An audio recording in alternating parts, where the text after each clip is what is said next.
बात बहुत पुरानी है, जब भारत के एक नगर में एक ब्राह्मण रहा करता था जिसका नाम था गरीब दास। वह केवल नाम से ही नहीं बल्कि वास्तव में भी गरीब था। वर्षों पहले उसकी पत्नी का देहांत हो चुका था। उसका एक ही बेटा था, सत्यव्रत। अपने नाम के अनुरूप सत्यव्रत हमेशा सत्य का साथ देने वाला, नेक दिल और ईमानदार इंसान था। गरीब दास के पास गांव में एक छोटा सा मकान था, मगर वह जर्जर अवस्था में था। उसमें न खिड़कियां थी, न ही नीचे पक्की जमीन। बारिश के दिनों में तो हालत और भी खराब हो जाती। बरसात का पानी छत से टपकता रहता, मानो बरसात थमने के बाद भी घर के अंदर वर्षा जारी हो। गरीब दास ज्योतिष विद्या में निपुण था, इसलिए आसपास के गांवों से लोग अपनी कुंडलियां मिलवाने, शुभ मुहूर्त जानने और भविष्य का हाल पूछने आया करते। जो भी अनाज, मिठाई या फल लोग भेंट स्वरूप दे जाते, वह सहर्ष स्वीकार कर लेता और उसी में संतुष्ट रहता। उसके बेटे सत्यव्रत की किराने की एक छोटी दुकान थी, जो घर से कुछ ही दूरी पर थी। बाप बेटे अपने हाल में खुश रहते। गरीब दास बस यही प्रार्थना करता कि भगवान उसे इतना दे कि खुद का और बेटे का पेट भर सके, साथ ही दरवाजे पर आए साधु को भी कुछ देने योग्य रहे। गांव में गरीब दास और उसके बेटे को सम्मान की दृष्टि से देखा जाता था, क्योंकि वे सदैव जरूरतमंदों की मदद करते थे। जब सत्यव्रत युवा हुआ तो गरीब दास को उसकी शादी की चिंता सताने लगी। उसने अपने मित्रों, रिश्तेदारों और परिचितों से किसी अच्छे घराने की घरेलू और समझदार लड़की की तलाश करने को कहा, लेकिन 6 महीने बीत जाने के बावजूद कोई उपयुक्त रिश्ता नहीं आया। कहते हैं, हर कार्य अपने समय पर ही संपन्न होता है। एक दिन पड़ोस के गांव से पंडित रामनाथ अपनी पुत्री कृष्णा का रिश्ता लेकर आया। उसने अपनी बेटी के गुणों की प्रशंसा करते हुए बताया कि वह कितनी सुघड़, संस्कारी और घरेलू कार्यों में निपुण है। गरीब दास ने महसूस किया कि जो गुण वह अपनी बहू में चाहता था, वे सब उस परिवार और उस लड़की में थे। उसके मन में आया कि तुरंत हाँ कह दे, लेकिन अपने आर्थिक हालात को देखकर वह इस रिश्ते को तुरंत स्वीकार नहीं कर सका।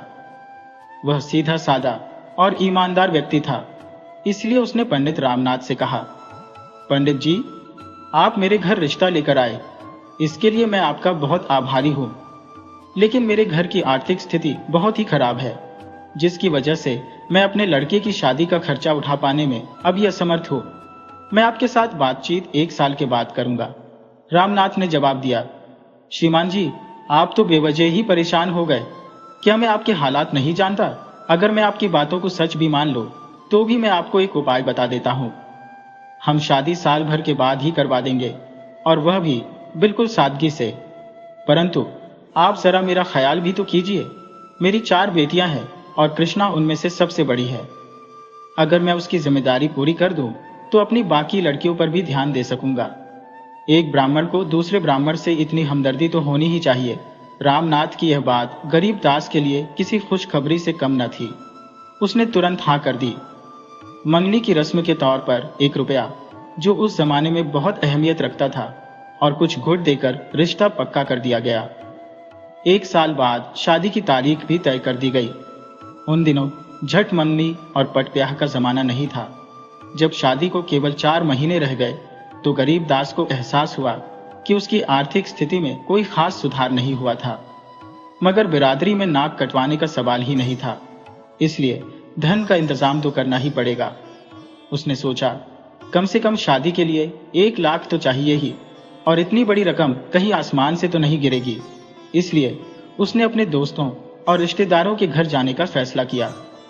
दोस्तों की पहचान तो तंगी और तकलीफ में ही होती है, लेकिन हर जगह से उसे टका सा जवाब मिला, भाई, अभी तो हमारे हालात भी ठीक नहीं है, तो हम तुम्हारी क्या मदद कर सकेंगे?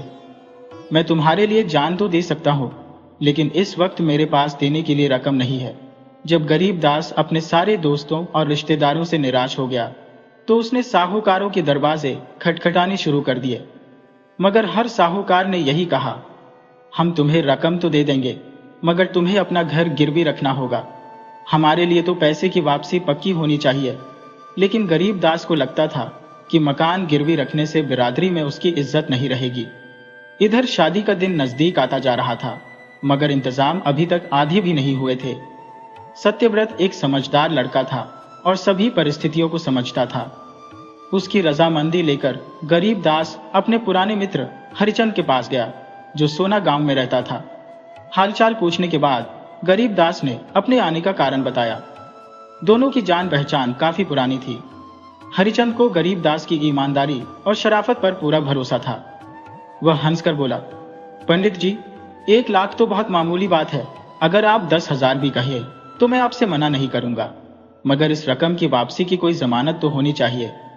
गरीब दास बेचारा सोच में पड़ गया और बोला, प्यारे दोस्त, मेरे पास कोई जमानत तो नहीं है। बस इतना कह सकता हूं कि जब तक मेरा बेटा और मेरी होने वाली बहू आपकी पाई पाई न चुका दे, तब तक वे एक शादीशुदा जोड़े की तरह नहीं रहेंगे। एक ही घर में रहते हुए भी वे अलग अलग रहेंगे और एक दूसरे के पास नहीं आएंगे। गरीब दास को अपने बेटे पर पूरा भरोसा था कि इस जगह पर मैं जो वादा करके जाऊंगा, मेरा बेटा उसे पूरी तरह से निभाएगा। यह बात सुनकर हरिचंद को पूरी तसल्ली हो गई और उसने फौरन तिजोरी से 1 लाख निकालकर पंडित जी को दे दिए। दोनों के बीच में लिखित रूप से एक समझौता तैयार किया गया, जिसमें यह शर्त भी लिख दी गई कि जब तक पंडित जी का बेटा पाई पाई न चुका दे, वह अपनी पत्नी के साथ एक शादीशुदा आदमी की तरह नहीं रहेगा, बल्कि वे दोनों एक दूसरे से दूर ही रहेंगे। दोनों ने अपने अपने हस्ताक्षर उस शर्तनामे पर कर दिए। पंडित गरीब दास ने उस रकम में से 10,000 उठा लिए। थैली में डालकर फिर वह हरिचंद से कहने लगा, मैं इतने रुपए अपने घर पर सुरक्षित नहीं रख सकता, क्योंकि चोरी का अंदेशा है। इसीलिए अभी सिर्फ आधी रकम यानी 10,000 लिए जा रहा हूं। बाकी रकम मेरी अमानत के तौर पर अभी तुम्हारे पास ही रहेगी। जब जरूरत होगी तो मैं फिर आकर ले जाऊंगा। गरीब दास ये कहकर अपने घर की तरफ चल दिया। बदकिस्मती से रास्ते में उसे सख्त पेट का दर्द होने लगा। घर पहुंचते पहुंचते उसकी हालत बहुत ही खराब हो गई। घर पहुंचकर उसने रुपयों को एक संदूक में रखा और ताला लगा दिया, मगर अपने बेटे सत्यव्रत को यह बताना भूल गया। अब गरीब दास की हालत पहले से भी ज्यादा बिगड़ती जा रही थी। लड़के ने जल्दी से गांव के वैद्य को बुलाया। वैद्य ने इलाज में कोई कसर नहीं छोड़ी, मगर गरीब दास की तबीयत और ज्यादा बिगड़ती चली गई। अब गरीब दास का समय पूरा हो चुका था। यमदूत जैसे उसके सिर पर आ खड़े हुए। गरीब दास अपने बेटे की शादी की इच्छा लिए हुए ही इस दुनिया से चला गया। उसका बेटा दुख में रोए जा रहा था। अब आस पड़ोस के लोग भी इकट्ठे हो गए। कोई उसे दिलासा देता तो कोई दुख का इजहार करता। सभी लोगों ने मिलकर गरीब दास का अंतिम संस्कार किया। कुछ दिनों बाद सत्यव्रत ने घर का सामान खोला। अचानक उसकी नजर अपने पिता के संदूक में रखे हुए उन 10,000 रुपयों पर जा पड़ी। इतनी रकम देखकर वह हक्का बक्का रह गया। उसे अपने पिता की आदत का पता था कि वह कभी झूठ नहीं बोलते। फिर ये रकम कहां से आई? पैसे उनके अपने तो नहीं हो सकते, जरूर कहीं से शादी के लिए उधार लेकर आए होंगे। इसलिए अब उसने अपने पिता के सभी मिलने वालों से पूछना शुरू कर दिया, मगर उनमें से किसी ने भी उसे कुछ नहीं बताया। तभी अचानक उसे सोना गांव के सेठ हरिचंद का ख्याल आया। वह तुरंत सोना गांव जाकर सेठ हरिचंद के पास पहुंचा। उसने हरिचंद के सामने अपने पिता की मौत का जिक्र किया और रकम के बारे में भी सवाल पूछा। सेठ हरिचंद को जब गरीब दास की मौत के बारे में पता चला तो उसे बहुत ही दुख हुआ। उसने सत्यव्रत के सामने उसके पिता की कई अच्छाइयों के बारे में बताया और फिर कहने लगा, हाँ पंडित जी, कुछ दिनों पहले मुझसे 10,000 ले गए थे और अभी तक उनकी आधी रकम मेरे पास अमानत के रूप में पड़ी है, यानी 10,000 अभी भी मेरे पास है। तुम्हें जब भी जरूरत हो खुशी से आकर ले जाना। ये सुनकर लड़का कहने लगा, चाचा जी, मुझे आपके और अपने पिता के गहरे रिश्ते के बारे में पता है। मेरी शादी की तारीख भी मेरे पिता पक्की करके गए थे। मैंने शादी रोकने के लिए बहुत ही जोर डाला, मगर मेरे ससुर नहीं मानते। आप मेहरबानी करके मुझे बाकी के 10,000 अभी दे दीजिए। साहूकार हरिचंद बहुत ही सयाना था। जब उसने देखा कि कर्ज लेने वाला तो अब इस दुनिया से चला गया है, इसलिए कानूनन उसकी जिम्मेदारी तो खत्म हो गई है। उसने जल्दी जल्दी 10,000 निकाले और रकम के साथ वह कागज भी निकाल कर रख दिया, जिस पर सभी शर्तें लिखी हुई थी। वह शर्तनामा सत्यव्रत के सामने उसने दस्तखत करने के लिए रख दिया। सत्यव्रत ने जब वह समझौता पढ़ा, जिसमें यह शर्त लिखी हुई थी कि जब तक वह कर्ज वापस न कर दे, तब तक लड़का और लड़की दोनों शादीशुदा जीवन नहीं बिता सकते, बल्कि अलग अलग रहेंगे, तो वह कहने लगा, चाचा जी, ये कैसी अजीब शर्त है? ऐसे तो मेरी जिंदगी लुट जाएगी। अगर मुझे अकेले ही जिंदगी बसर करनी थी तो फिर शादी करने का क्या फायदा।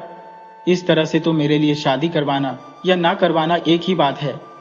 इसलिए मैं ना तो रकम लूंगा और ना ही इस समझौते पर दस्तखत करूंगा। सेठ हरिचंद सोचने लगा कि कहीं पहले दी हुई रकम भी न डूब जाए।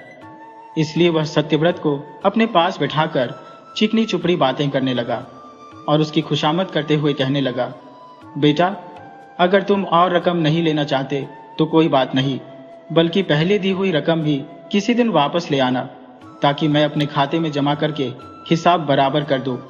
सत्यव्रत वहां से उठकर चला गया और उसने अपने घर का रास्ता पकड़ा। मगर उस बेचारे की हालत बहुत ही खराब थी। वह सोचने लगा कि कहीं वह पहले की तरह अकेला ही न रह जाए। कहीं ऐसा ना हो कि उम्र ज्यादा हो जाने की वजह से कोई आदमी उससे अपनी बेटी की शादी ना करे, और मेरे ससुराल वाले भी मेरे बारे में क्या सोचेंगे। इसीलिए जैसे तैसे करके शादी पहले से ही तय की गई तारीख पर कर लेनी चाहिए। पर इसके लिए पैसा कहां से आएगा? चलो एक बार फिर से सेठ हरिचंद की खुशामद करके देखता हो। रहा सवाल कर्ज वापस करने का, तो मेहनत मशक्कत करके मैं पैसा वापस लौटा ही दूंगा। वह फिर से उल्टे पांव सीधा सेठ हरिचंद के पास जा पहुंचा। उनसे गुजारिश करने लगा, चाचा जी, अब इस दुनिया में आप ही मेरे बुजुर्ग हैं। आपके सामने मैं छोटे बच्चे की तरह हूं, इसलिए आपकी सलाह को मैं सबसे ज्यादा जरूरी समझता हूं। मेरी समझ में तो कुछ भी नहीं आ रहा, अब आप ही मुझे रास्ता दिखाइए। चालाक सेठ हरिचंद यह सुनकर कहने लगा, मेरे प्यारे बेटे, समझौते में लिखी हुई किसी शर्त पर शायद तुम्हें ऐतराज था। मैं तुम्हें साफ साफ बता दूं कि इस शर्त का मतलब सिर्फ इतना था कि तुम जल्दी से जल्दी मेरे कर्ज की वापसी की कोशिश करते रहो। इससे ज्यादा तो उस शर्त का कोई और मतलब नहीं था। क्या तुम्हें यह लगता है कि मैं कर्ज वापस लेने के लिए कभी कोतवाल के पास भी जाऊंगा? तुम बेफिक्र होकर रकम ले जाओ और मौज करो। जब भी आराम से वापस कर सको तब कर देना। और तुमने समझौते में भी देखा होगा कि उसमें ब्याज का कोई जिक्र नहीं है। ये रकम तो मैंने पंडित जी को सिर्फ पुरानी दोस्ती के लिहाज पर दी थी। इस तरह तसल्ली मिलने पर सत्यव्रत ने फौरन उस लिखित समझौते पर दस्तखत कर दिए। यानी अब उसने उस शर्त को मान लिया था कि जब तक वह कर्ज की रकम वापस नहीं करेगा तब तक वह अपनी पत्नी के साथ रहते हुए भी शादीशुदा जीवन नहीं बिताएगा और उससे दूर ही रहेगा।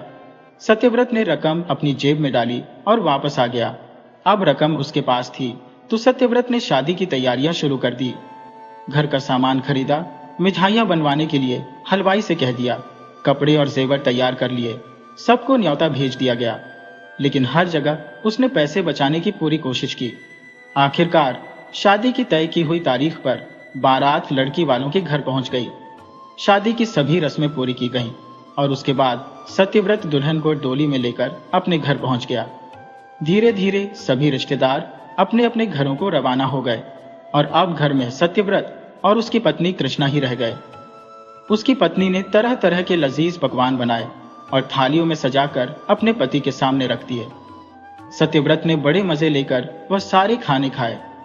चटकारों की आवाज से ऐसा लगता था जैसे वह कई सदियों से भूखा हो, लेकिन साथ ही उसके चेहरे पर मायूसी और उदासी भी दिखाई दे रही थी। रात हुई तो सत्यव्रत अपनी पत्नी से कहने लगा, मेरी प्यारी कृष्णा, तुमने खाना बहुत ही अच्छा बनाया था। अब मुझे दुकान पर जाना होगा। रात को मैं वहीं पर सोऊंगा, क्योंकि वहां पर अक्सर चोरी की वारदातें होती रहती हैं। इसलिए दुकान की सुरक्षा बहुत ही जरूरी है। और हमारे पास है ही क्या, तुम घर के अंदर कुंडी लगा लेना और आराम से सो जाना। मैं सवेरे ही घर लौट आऊंगा। जबकि असली बात तो यह थी कि सत्यव्रत के सामने कर्ज के समझौते में लिखी हुई वह शर्त थी जिस पर उसने दस्तखत किए थे कि वह अपनी पत्नी के साथ कर्ज वापस हो जाने तक शादीशुदा जीवन नहीं बिता सकता और उससे दूर ही रहेगा। मगर उसने दुकान का बहाना बनाया। उसकी पत्नी बेचारी शर्म के मारे कुछ न बोल सकी और अपने पति को जाते हुए देखती रही। वो बेचारी तो अपनी जगह एक अजीब सी उलझन में फंस गई थी जिसका उसे कोई हल नजर नहीं आ रहा था। उसने रात तारे गिन गिन कर काटी। कई तरह के विचार उसके दिमाग में आ रहे थे। सोच रही थी कि शायद बारात की खातिरदारी ठीक से नहीं हुई, या फिर शायद पंडित जी को मैं ही पसंद नहीं हो। अगर ऐसी बात होती तो कहीं ना कहीं से मेरे कान में पड़ ही जाती। आखिर क्या चीज मेरे पति को पसंद नहीं आई जो पहली ही रात को वह मुझे छोड़कर चले गए और कह गए हैं कि मैं दुकान की हिफाजत के लिए जा रहा हूँ। सोच सोच कर बेचारी कृष्णा मायूस हुई जा रही थी। उसे लगा कि उसकी किस्मत में शायद यही लिखा है। जरूर मुझसे पिछले जन्म में कोई पाप हो गया है जिसकी सजा मैं अब भुगत रही हूं। इससे अच्छा तो मेरे माँ बाप मुझे किसी कुएं में धकेल देते। दूसरी तरफ सत्यव्रत भी अजीब उलझन में फंसा हुआ था। उसे कोई रास्ता नजर नहीं आ रहा था। रात में दुकान पर जाकर सोना और सुबह सुबह उठकर घर आ जाना उस बेचारे का अब रोज का यही काम था। उसकी पत्नी कृष्णा को जितना भी समय मिलता वह घर की सफाई, चीजों को ठीक से सजाने, अपने पति के लिए खाना बनाने, इन्हीं सभी कामों में लगा देती। पूरे घर को उसने शीशे की तरह चमका दिया था। सत्यव्रत यह सब देखकर बहुत खुश था, मगर उसकी पत्नी कृष्णा अपने पति के इस बर्ताव से बहुत परेशान रहने लगी थी। उसके दिमाग में हर वक्त एक ही सवाल छाया रहता, आज तो मैं अपने पति से जरूर पूछूंगी कि आखिर इस बेरुखी की क्या वजह है। मगर शर्म के मारे वह कुछ पूछ नहीं पाती थी। आखिर एक दिन उसके सब्र का बांध टूट ही गया। उसने अपना दिल कड़ा किया, लाज शर्म को एक तरफ रखा। जब उसका पति दुकान पर जाने को तैयार हुआ तो कृष्णा ने उसका हाथ पकड़ लिया। सत्यव्रत ने आज सुबह ही यह भांप लिया था कि उसकी पत्नी के तेवर कुछ बदले हुए हैं। कोई तूफान जरूर आने वाला है। वह बेचारा कर भी क्या सकता था। वह चुपचाप खड़ा हो गया और आने वाले तूफान का इंतजार करने लगा। उसकी पत्नी ने अपनी शिकायतें कुछ इस तरह से शुरू की, मेरे पति परमेश्वर, आप शादी करके मुझे अपने घर में लाए हैं, कहीं से उठाकर तो नहीं लाए। आखिर मेरा भी आपके ऊपर कुछ हक है। आपने तो मुझे कैदी बनाकर इस जेल में डाल रखा है। बाकी कैदियों के साथ भी मुझसे अच्छा ही बर्ताव होता होगा। उन्हें कम से कम सुधरने का मौका तो दिया जाता है। पहले आप यह बताइए कि मुझ में ऐसी क्या कमी है जो आप मुझसे दूर भागते हैं, ताकि मैं उस कमी को दूर कर सकूं। शादी के समय तो आपने वादा किया था कि आप मुझे हर तरह से खुश रखेंगे। मैं तो अपना फर्ज पूरी तरह से निभा रही हूँ। क्या इसी को शादी कहते हैं? मेरी हालत तो उस आदमी की तरह है जो नदी के किनारे रहकर भी प्यासा रह जाता है। अगर आप किसी वजह से मुझे अपने घर में नहीं रखना चाहते तो कोई बात नहीं, मगर इस तरह से तड़पा तड़पा कर मेरी जान तो मत लीजिए। अगर इसी तरह चलता रहा तो मैं आत्महत्या कर लूंगी। जब आप दुकान से वापस आओगे तो मुझे मरा हुआ पाओगे और फिर कोई भी शरीफ आदमी तुम्हें अपनी लड़की नहीं देगा। सारी उम्र तुम दूसरी शादी नहीं कर पाओगे। यह कहते हुए उसकी आंखों से आंसू बहने लगे। रोना तो औरत का आखिरी हथियार होता है। बेचारा सत्यव्रत चुपचाप यह सब कुछ सुनता रहा, क्योंकि वह जानता था कि उसकी पत्नी की बातों में सच्चाई है। उसका दिल पसीज गया। सोचने लगा कि कहीं उसकी पत्नी सचमुच आत्महत्या न कर ले तो फिर उल्टा लेने के देने पड़ जाएंगे। इसलिए आज तक जो राज उसने अपने दिल में छुपा कर रखा था वह इसे बता देना चाहिए। वह अपनी पत्नी को अपने पास बिठाकर उसे समझाते हुए कहने लगा, मेरी प्यारी कृष्णा, तुमने जो कुछ भी कहा वह बिल्कुल सच है। तुमने इस घर को संभालने में और मेरी सेवा करने में कोई कसर नहीं छोड़ी। इस बात के लिए मैं हमेशा तुम्हारा शुक्रगुजार रहूंगा और मैंने तुम्हारे साथ जो भी बर्ताव किया उसके लिए मैं शर्मिंदा भी हूं। आज तुमने मेरी आंखें खोल दी, पर यही बातें अगर तुम शादी के तुरंत बाद ही थोड़े नरम लहजे में मुझसे कह देती तो ज्यादा अच्छा होता। खैर, आज मैं तुम्हें अपना एक भेद बताना चाहता हूँ। बात असल में यह है कि मेरे पिता ने हमारी शादी का खर्चा उठाने के लिए कहीं से 1 लाख का कर्जा लिया था। साहूकार ने समझौते की जो शर्तें लिखी थी उनमें से एक शर्त यह भी थी कि जब तक पूरा कर्जा उतर नहीं जाएगा तब तक हम दोनों एक दूसरे से दूर रहेंगे और शादीशुदा जीवन नहीं बिता सकेंगे, यानी हम पति पत्नी की तरह नहीं रह सकेंगे। मेरे पिता मेरे लिए कर्ज छोड़कर गए हैं, मगर कर्ज लेते वक्त उन्हें क्या मालूम था कि अचानक उनकी मौत हो जाएगी। अगर उनकी मौत ना हुई होती तो आज तक यह कर्ज कब का अदा हो चुका होता। मैंने पूरी कहानी तुम्हें बता दी है। अब तुम ही बताओ कि अगर मैंने अपने पिता के वचन की लाज और अपने नाम की लाज रखने के लिए दुकान पर जाकर सोने का बहाना किया तो मैंने कौन सा अपराध किया। मेरा दिल भी दूसरे आदमियों की तरह है। मैं भी एक शादीशुदा जीवन बिताना चाहता हूँ। उसकी यह सब बातें सुनकर कृष्णा सन्न रह गई। उसका सख्त लहजा अचानक नरमी में बदल गया। वह लगी हाथ पांव जोड़ने और माफी मांगने। अपने पति से कहने लगी, आप इसी तरह से अपनी दुकान पर जाइए। भगवान हमारी मुसीबतें जरूर दूर करेंगे। इसका कोई ना कोई हल जरूर निकल कर आएगा। आप भी जरा कोई हल सोचिए और मैं भी सोचूंगी। कोई ना कोई रास्ता जरूर निकल कर आएगा। कृष्णा ने अपने दुपट्टे से अपनी आंखों के आंसू पोंछ लिए। सत्यव्रत आंखें बंद किए हुए सब कुछ सुन रहा था। बड़े ही दुखी मन से वह अपनी दुकान पर चला गया। अगले दिन सुबह जब सत्यव्रत अपने घर आया तो उसने कर्ज वापस करने की कोई तरकीब नहीं सोची थी, मगर उसकी पत्नी कृष्णा ज्यादा ही होशियार और समझदार थी। उसने एक योजना बना ली थी। वह अपने पति से कहने लगी, आप मेरी बात ध्यान से सुनिए। आप सेठ हरिचंद के पास एक बार फिर से जाइए और उनसे 1 लाख का कर्ज और ले आइए। उन्हें यह कह देना कि हम एक अच्छा व्यापार शुरू करेंगे और जल्द ही उनका सारा कर्ज चुका देंगे। इस काम के लिए हमें उनकी मेहरबानी और उनकी सहायता चाहिए। हाँ, मैं एक बात और कहना चाहती हूँ कि मेरी योजना उतनी आसान भी नहीं है। अगर हम सही तरीके से चले तो उसके पूरे होने में भी कोई मुश्किल नहीं आएगी, क्योंकि अब हम दोनों की किस्मत मिलकर काम करेगी। हमारा पति पत्नी का रिश्ता अब दोस्ती का रिश्ता बन चुका है। दुनिया में कोई भी ऐसी मुश्किल नहीं है जिसका हल ना निकाला जा सके। बाकी की बातें मैं आपको रकम लेकर आने पर ही बताऊंगी। सत्यव्रत को अपनी पत्नी पर अब पूरा विश्वास हो चुका था। वह समझता था कि उसकी पत्नी उससे भी ज्यादा समझदार और होशियार है।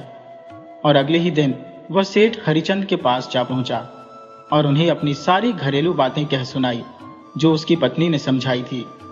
सेठ ने जब यह देखा कि लड़का अपने वायदे का कितना पक्का है और कर्ज उतारने के लिए सचमुच बहुत ही जद्दोजहद कर रहा है, तो सेठ ने उसे 1 लाख कर्ज के रूप में और दे दिए और उससे पुराने समझौते पर फिर से दस्तखत करवा लिए। सत्यव्रत पैसे लेकर खुशी खुशी जल्दी ही अपने घर आ पहुंचा। उसने रुपयों की थैली अपनी पत्नी को दी और फिर आगे की योजना पूछने लगा। कृष्णा ने कहा, मेरे प्रिय पतिदेव, अब ध्यान से सुनिए। आज से आपका नाम बड़ा भैया और मेरा छोटा भैया होगा। हम एक दूसरे को अब इन्हीं नामों से पुकारेंगे। बाहरी दुनिया की नजरों में हम भाई भाई बन जाएंगे। अब आप जाइए, बेहतरीन नस्ल के 2 घोड़े खरीद लाइए। उनके लिए उम्दा साज सामान भी जरूरी है, वैसा ही जैसा राजकुमारों के लिए होता है। 2 मर्दाना पोशाकें सिलवाई जाए। घोड़ों के लिए 1 महीने की बढ़िया खुराक भी ली जाए, जिसमें 1 टीन देशी घी अवश्य हो, परंतु खर्चा बेहद समझदारी से करना। जो रकम बच जाए वह मुझे लौटा दीजिए। सत्यव्रत वल्लभगढ़ के राजा के अस्तबल में घोड़ों की देखभाल करने वाले अपने पुराने परिचित के पास पहुंचा। उसकी मदद से उसने घोड़े और उनका साज सामान खरीद लिया। फिर सत्यव्रत और कृष्णा ने मिलकर घोड़ों की देखभाल शुरू कर दी। उनके आहार में घी भी मिलाया जाने लगा। साथ ही दोनों ने घुड़सवारी का अभ्यास भी आरंभ कर दिया, सुबह शाम 2-2 घंटे। जल्द ही वे घोड़ों के अभिन्न मित्र बन गए। घोड़े भी उन्हें पहचानने लगे। कुछ समय बाद कृष्णा ने उत्साह से कहा, कल हम अपनी यात्रा पर निकलेंगे। मुझे पूरा विश्वास है कि यह सफर हमारी सारी मुश्किलों को आसान बना देगा। हमारी जिंदगी बदलने वाली है।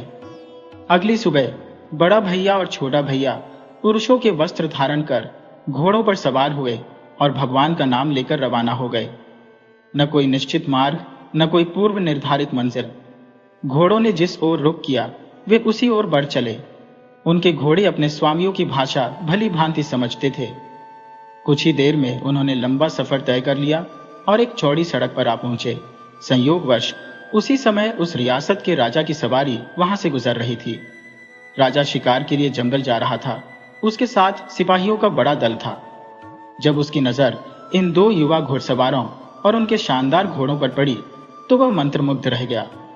घोड़े बेमिसाल थे, शेर जैसा चौड़ा सीना और चीते जैसी लचकदार कमर। राजा का मन लालच से भर उठा। ऐसे घोड़े और घुड़सवार उसके दस्ते में होने चाहिए। तुरंत उसने अपने मंत्री को बुलाकर आदेश दिया, जाओ पता लगाओ कि ये दोनों कौन है, कहां से आए हैं और कहां जा रहे हैं। मंत्री उनके पास पहुंचा, अभिवादन किया और प्रश्न किया, आप लोग कौन हैं? यहां आने का उद्देश्य क्या है? बड़ा भैया मुस्कुराकर बोला, महाराज को हमारा सलाम कहिए। हम दोनों प्रसिद्ध जौहरी सेठ पन्नालाल के पास काम करते हैं। हमारा कार्य बहुमूल्य हीरे जवाहरात एक स्थान से दूसरे स्थान तक पहुंचाना है। मंत्री ने राजा को सारी बात बताई तो राजा ने मंत्री को दोबारा उन दोनों के पास भेजा और कहा, जाओ उनसे पूछो कि इनमें से हर एक की महीने की तनख्वाह कितनी है। मंत्री ने जब यह प्रश्न किया तो छोटा भैया बोला, महाराज, हम दोनों में से हर एक की महीने की तनख्वाह 1 लाख महीने से कम नहीं है।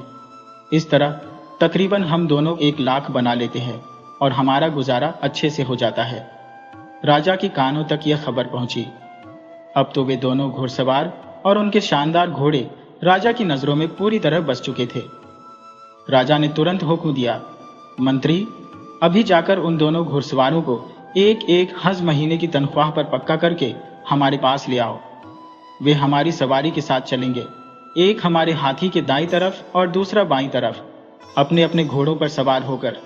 इससे हमारी शान और भी बढ़ जाएगी।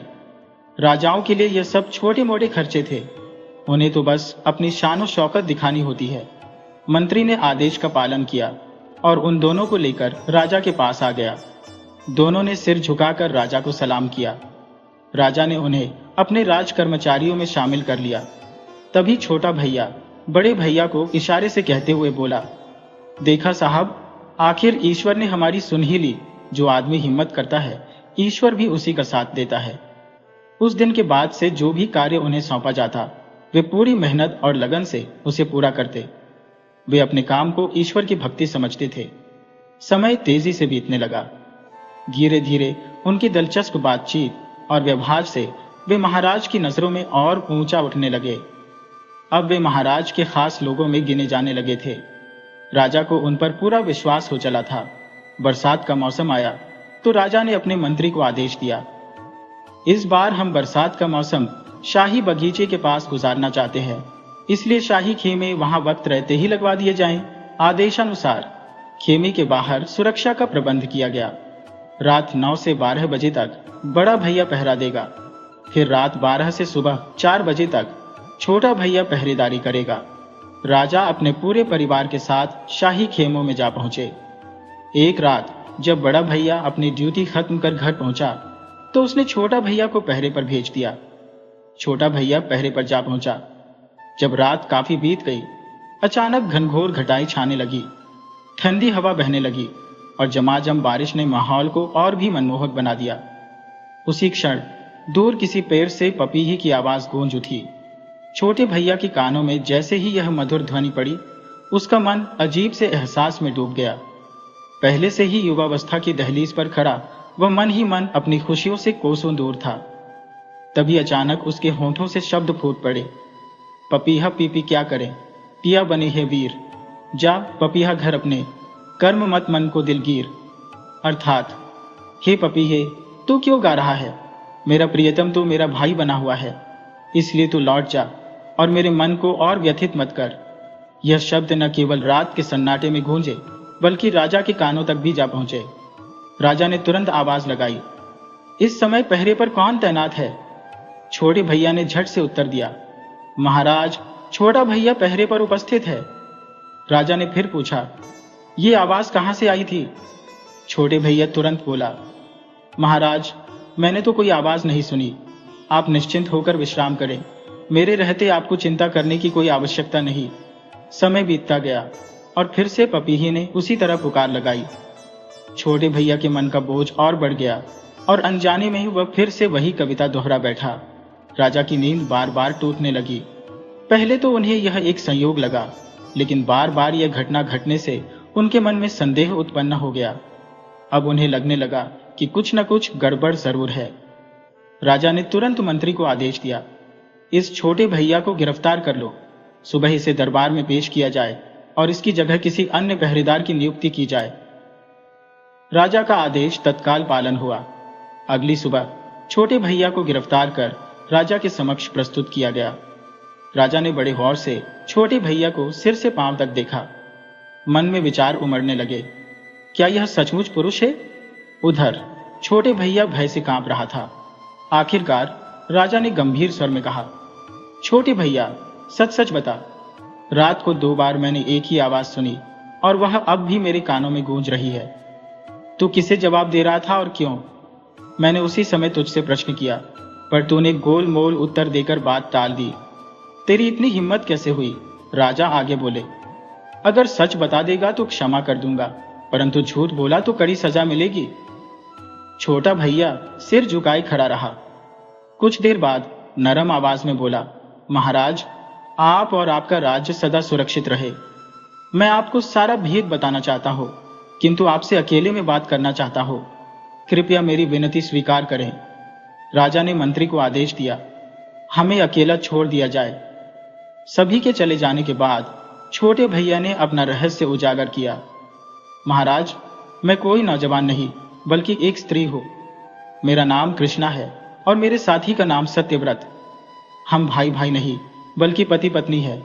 इसके बाद कृष्णा ने अपनी दर्द भरी कहानी राजा को सुना दी। 1 वर्ष पूर्व हमारी मंडली हुई थी। जब विवाह का दिन निकट आया, तब मेरे ससुर को अत्यधिक धन संकट का सामना करना पड़ा। उन्होंने एक साहूकार से ऋण लिया। चूंकि साहूकार उनके पुराने मित्र थे, उन्होंने ब्याज तो नहीं लिया, किंतु एक अनोखी शर्त रख दी। शर्त यह थी कि जब तक पूरा कर्ज चुकता नहीं होगा, तब तक सत्यव्रत और कृष्णा पति पत्नी का जीवन नहीं जी सकते। वे दोनों एक दूसरे से दूर ही रहेंगे। मेरे ससुर यानी पंडित गरीबदास अब इस दुनिया में नहीं रहे और हमारे लिए यही कर्ज छोड़ गए हैं। हमने बहुत समय इस शर्त के अनुसार ही निकाल दिया, क्योंकि बड़ों का कहा हमारे लिए ईश्वर का आदेश था। सत्यव्रत को भी अपने नाम की लाज रखनी थी। केवल हम दोनों ही जानते हैं कि हमने यह दिन कैसे काटे, कितनी तकलीफें सही और कैसे आपस में लड़ झगड़ कर वक्त गुजारा। भगवान किसी दुश्मन को भी ऐसे दिन न दिखाए, लेकिन हमने हिम्मत नहीं हारी। बस यही सोचते रहे कि आखिर इस कर्ज से कैसे मुक्ति पाए और एक सुखी दाम्पत्य जीवन जी सके। आखिरकार हमने फिर से कर्ज लिया, जिससे घोड़े और अन्य सामान खरीदे। हमारा इरादा था कोई व्यापार शुरू करने का, ताकि कर्ज चुका सके। हमने अपना भेष बदल लिया। मैंने खुद को छोटा भैया और सत्यव्रत ने खुद को बड़ा भैया कहना शुरू किया। बाहर की दुनिया को हम अपने पति पत्नी के रिश्ते के बारे में नहीं बता सकते थे, इसीलिए हमने अपना घर बार छोड़कर अपनी किस्मत आजमाने का निर्णय लिया। सौभाग्य से हमें आपके दर्शन हो गए। लोग राजा को ईश्वर का रूप मानते हैं, वह अपनी प्रजा का अन्नदाता होता है। आपने हम पर कृपा की और हमें अपने कर्मचारियों में स्थान दिया, अन्यथा हम दर दर की ठोकरें खाते फिरते। मैं आपसे क्षमा चाहती हूँ और आशा करती हूँ कि आप हमें माफ कर देंगे, क्योंकि हमने जो किया स्वेच्छा से नहीं, मजबूरी में किया। ये कहते कहते कृष्णा की आंखों से आंसू छलक पड़े। राजा का हृदय इस दुख भरी कथा को सुनकर पिघल गया। उनके प्रति उसके मन में गहरी सहानुभूति जाग उठी।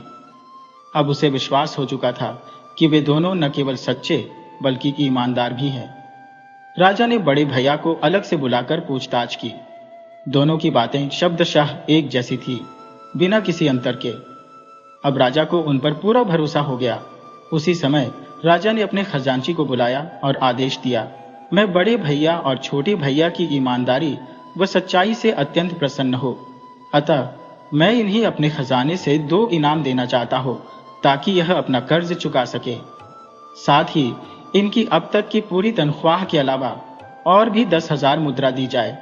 ये सुनते ही सत्यव्रत और कृष्णा भावुक हो उठे। वे दोनों राजा के चरणों में गिर पड़े और कृतज्ञता व्यक्त करने लगे। उनकी आंखों में खुशी के आंसू छलक आए। दरबार में उपस्थित सभी राजा की उदारता और सत्यव्रत कृष्णा की सच्चाई की सराहना करने लगे। अब सत्यव्रत और कृष्णा हर्षपूर्वक अपने घर लौट आए। अगले दिन वे सोना गांव पहुंचे। वहां उन्होंने साहूकार सेठ हरिचंद का पूरा कर्ज चुका दिया और समझौते के कागज टुकड़े टुकड़े कर दिए। साहूकार भी प्रसन्न था कि उसका कर्ज संपूर्ण रूप से चुकता हो गया। इसके बाद सत्यव्रत और कृष्णा ने एक सुखी वैवाहिक जीवन व्यतीत करना आरंभ किया। 1 वर्ष पश्चात उनके घर एक पुत्र का जन्म हुआ। धीरे धीरे दोनों ने अपनी दुकान और व्यापार को और बड़ा कर लिया। समाज में सभी रिश्तेदार एवं पड़ोसी उनकी हिम्मत और सच्चाई की प्रशंसा करने लगे।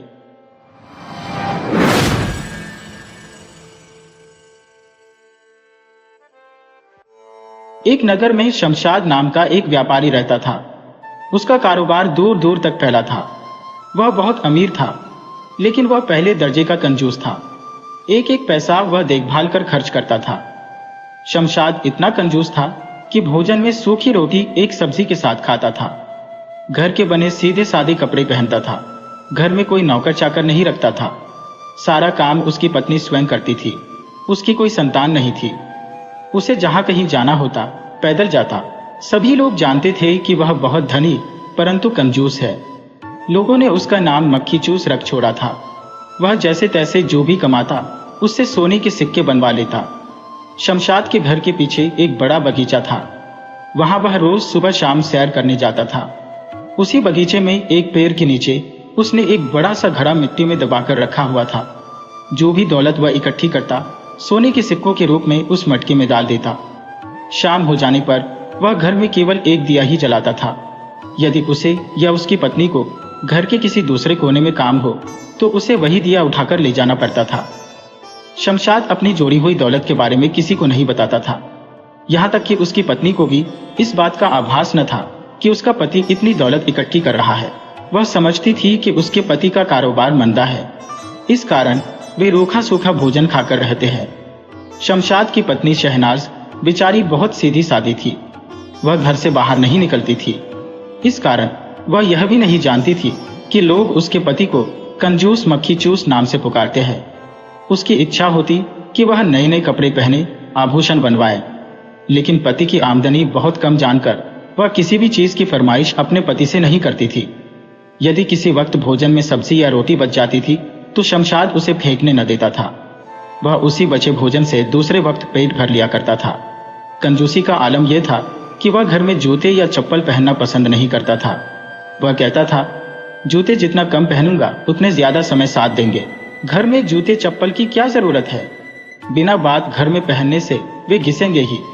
बाजार में नाई से बाल कटवाने जाता तो सारे बाल सफा चट कर आता, ताकि कम से कम 6 महीने तक नाई के पास जाने का झंझट ही न रहे। घर के दरवाजों या खिड़कियों को तब तक बंद न करता जब तक बहुत ज्यादा जरूरत न होती। उसका विचार था कि बार बार दरवाजा खोलने बंद करने से दरवाजों के जोड़ घिस जाते हैं। भीतर पहनने के कपड़े रोज नहीं धुलवाता था। उन्हीं एक दिन एक तरफ से पहनता था, दूसरे दिन पलटकर दूसरी तरफ से, ताकि साबुन का खर्च बचे। शमशाद हर रोज पैसा बचाकर कंजूसी करने की नई नई तरकीब सोचा करता था। वह सुबह शाम बगिया में टहलने जरूर जाता था। शहनाज सोचती थी कि शमशाद अपनी सेहत बनाने की खातिर बगीचे में जाता है, परंतु शमशाद का कुछ अलग ही मकसद होता था। वह लगभग हर रोज धन रखने या उसे देखने के लिए जाता था। यदि संभव होता तो उन सिक्कों को गिनकर भी आता था। यदि कभी जल्दी में होता तो जमीन से मिट्टी हटाकर मटके में रखी अशर्फियों को निहारता, फिर बंद करके चला आता। यह सिलसिला काफी समय से चला आ रहा था, परंतु एक दिन एक चोर ने बगीचे की दीवार से शमशाद सेठ को पेड़ के नीचे धन छिपाते देख लिया। उसकी निगाह उस धन पर अटक गई और रात होने का इंतजार करने लगा। रात होते ही चोर पूरे मटके की सारी अशर्फियां निकालकर 9-2-11 हो गया। सुबह को शमशाद चोरी की वारदात से बेखबर बगीचे में सैर करने पहुंचा। जब वह उस पेड़ के पास पहुंचा तो उसका कलेजा धक से रह गया। जहां उसका मटका था वहां मिट्टी खोदी हुई थी और खाली मटका दिखाई दे रहा था। शमशाद ने सोचा कि जल्दी से घर जाकर पहले पत्नी फिर पुलिस को इसकी खबर दो, परंतु पैर थे कि दुख और घबराहट के मारे आगे बढ़ने का नाम ही नहीं ले रहे थे। वह 2-4 कदम ही चला था कि बेहोश होकर गिर गया। जब बहुत देर तक वह घर नहीं पहुंचा तो उसकी पत्नी बगीचे में पहुंची। जैसे तैसे पड़ोसियों की सहायता से शमशाद को घर लाया गया। सदमे के कारण वह बीमार पड़ गया। हर रोज वैद्य उसे देखने आता, परंतु दवा का कोई लाभ नहीं हो पा रहा था। उसने पत्नी को चोरी के बारे में बताया तो वह सुनकर सन्न रह गई। वह कभी धन की चोरी की बात सुनकर दुखी रहने लगी। शमशाद की बीमारी का हाल सुनकर उसका परम मित्र घनश्याम उससे मिलने आया।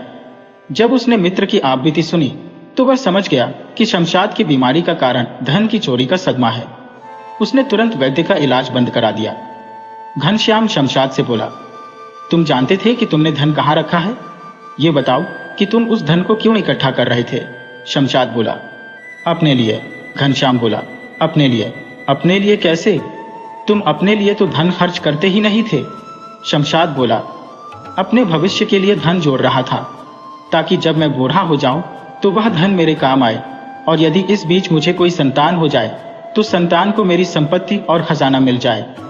घनश्याम बोला, जब तुम इस उम्र में उस धन का उपयोग नहीं कर रहे थे तो बुढ़ापे के लिए उसका मोह कैसा? अच्छा, अब मेरा कहना मानो और भूल जाओ कि तुम्हारा धन चोरी हुआ है। जैसे रूखा सूखा खाते थे वैसा ही खाते रहो, जैसे सादे कपड़े पहनते थे वैसे पहनते रहो। शमशाद जल्दी से बात काटते हुए बोला, यह कैसे हो सकता है? मेरा धन तो चला ही गया, मैं कैसे शांत रह सकता हूं? घनश्याम ने एक बार फिर अपने मित्र को समझाने का प्रयास किया। मित्र, जिस धन का तुम्हारे लिए उपयोग नहीं था वह बेकार ही था। अब वह धन तुम्हारे पास रहे या किसी और के, इससे क्या फर्क पड़ता है?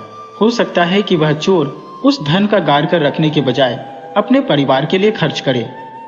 अब तुम यह सोचो कि धन वही मटके में रखा है, और यदि पहली जैसी जिंदगी बसर करना चाहो तो वैसे जिंदगी बसर करो, और यदि तुम्हें इस चोरी से कुछ शिक्षा मिली हो तो आगे से जितनी कमाई करो अपने व भाभी के सुख के लिए उस धन का उपयोग करो। कल का क्या भरोसा? पहली बात तो तुम्हारी संतान ही नहीं है, यदि हो भी तो तुम क्यों उसके लिए जोड़ जोड़ कर स्वयं को दुख देते हो? संतान लायक होगी तो खुद ही कमाकर खा लेगी। मुफ्त में मिली दौलत से तो संतान बिगड़ जाती है और उस धन को अय्याशी में बर्बाद कर देती है। शमशाद को मित्र की बात समझ में आने लगी। धीरे धीरे वह चुस्त और स्वस्थ हो गया। उसे समझ में आ गया कि जो मज़ा स्वयं कम कर खर्च में है वह जोड़ कर रखने में नहीं। इसके बाद वह अपनी कमाई से उचित खर्च करके पत्नी के साथ सुख और आराम से दिन गुजारने लगा।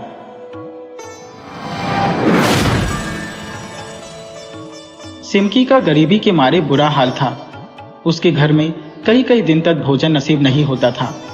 उसकी पत्नी रोजिया उसे रोज समझाती कि समझ और मेहनत से काम किया करो, परंतु सिमकी बहुत सीधा, भोला भाला, मासूम था।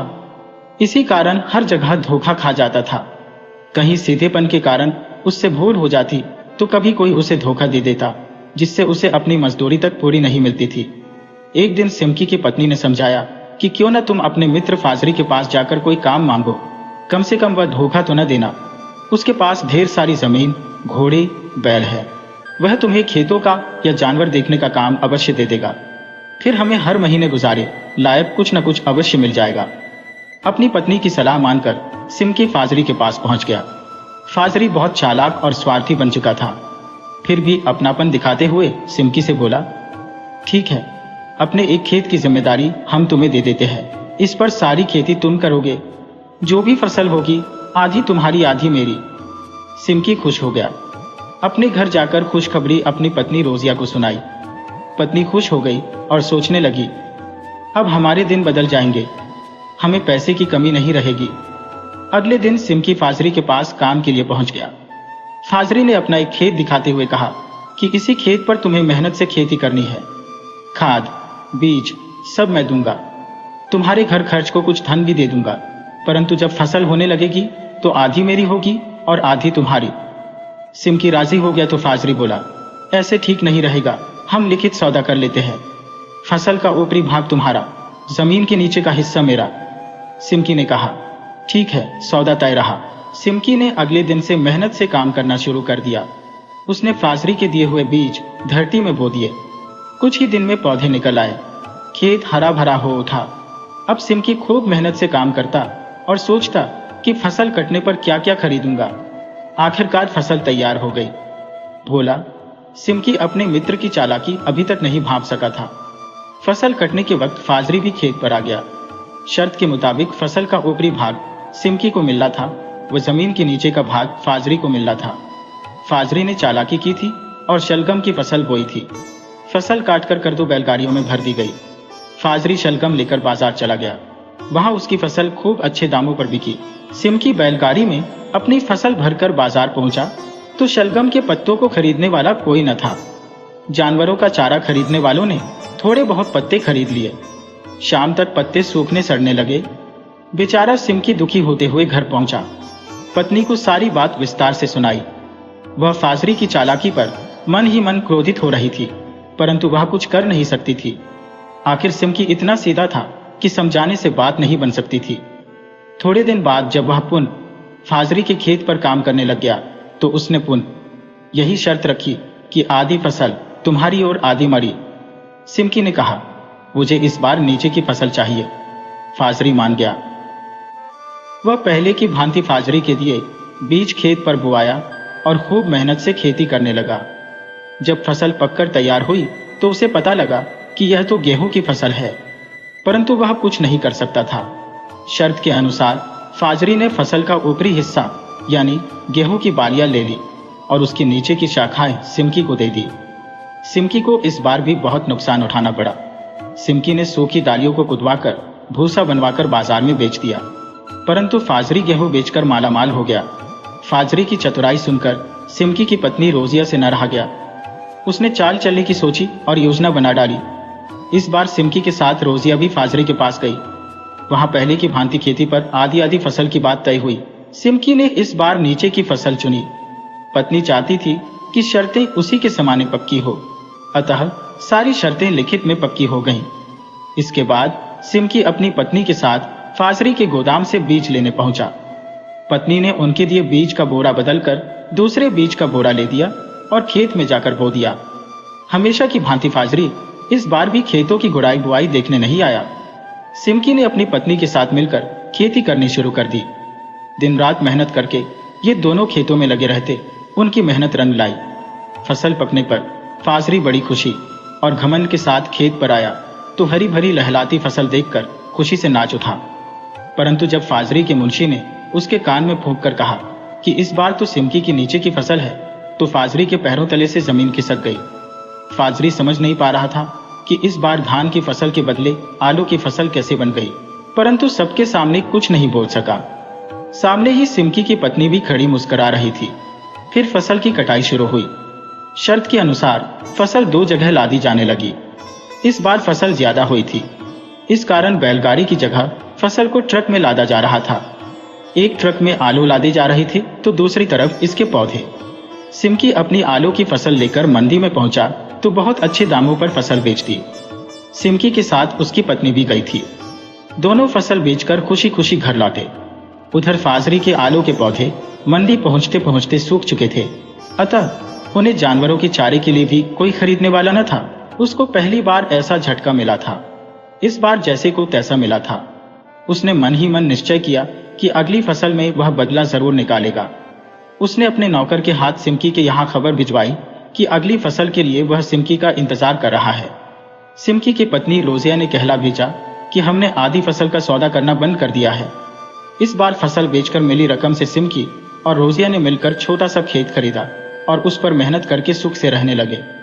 उधर फाजरी ने सुना तो पछताकर हाथ मलता रह गया।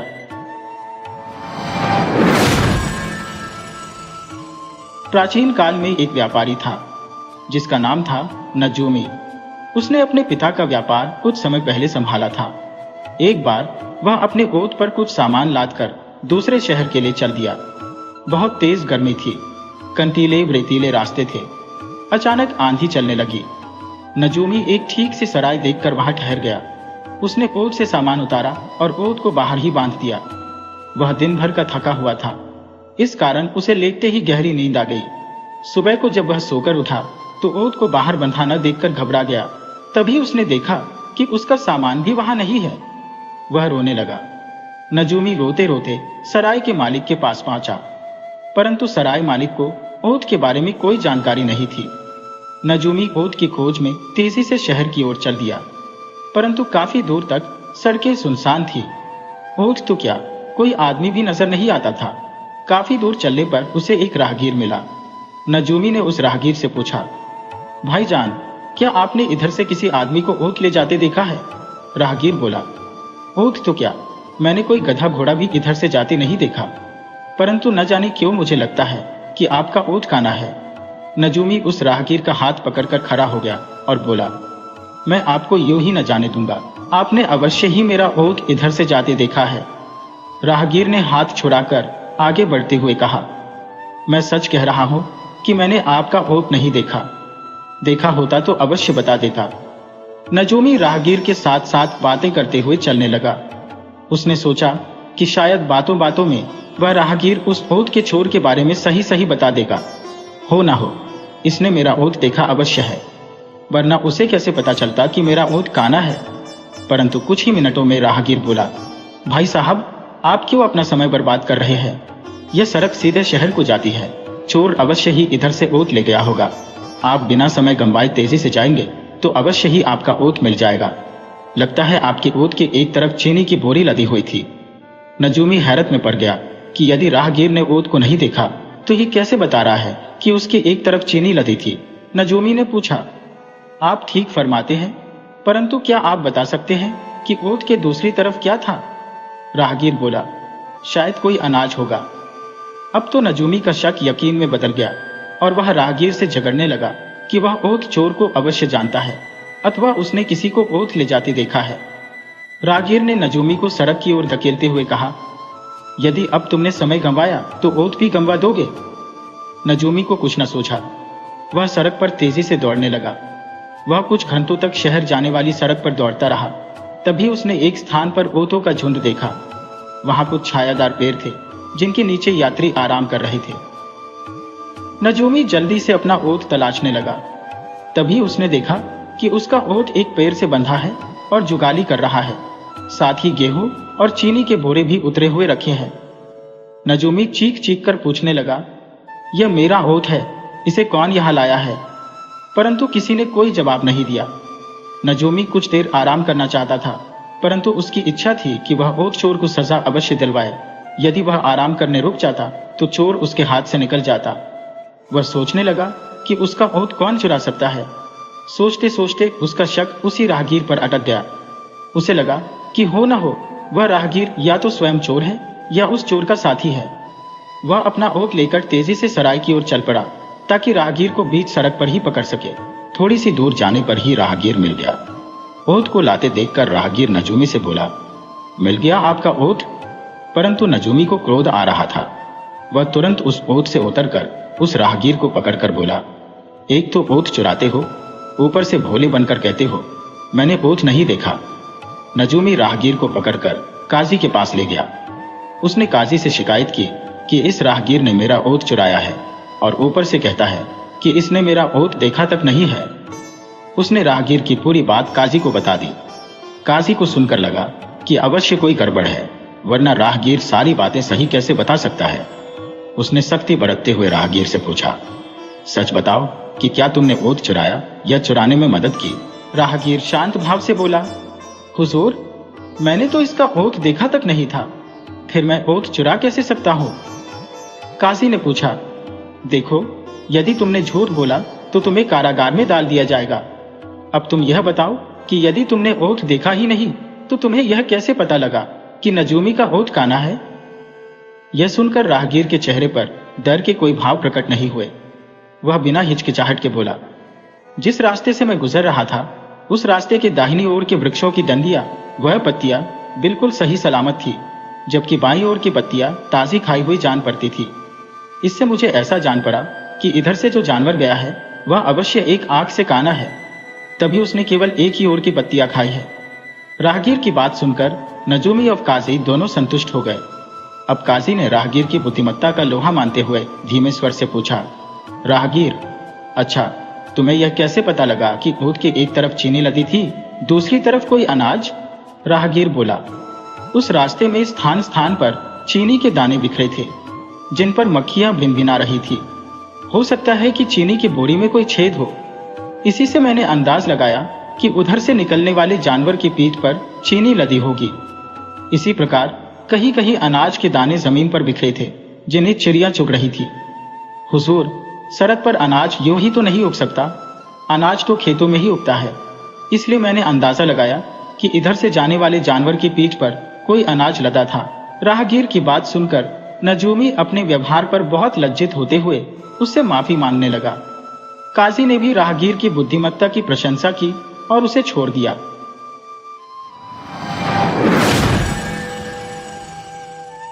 एक बार एक किसान किसी काम से शहर गया। जैसे ही शाम होने लगी उसे लगा कि उसे तुरंत गांव लौट जाना चाहिए। अगर देर हो गई तो अंधेरे में घर पहुंचना मुश्किल हो जाएगा। वह अपना काम अधूरा छोड़कर गांव की ओर चल दिया। वह थोड़ी ही दूर गया था कि अचानक बादल घिर आए, ठंडी हवाएं चलने लगी। उसने अपनी चाल तेज कर दी, परंतु कुछ ही देर में बूंदाबांदी होने लगी।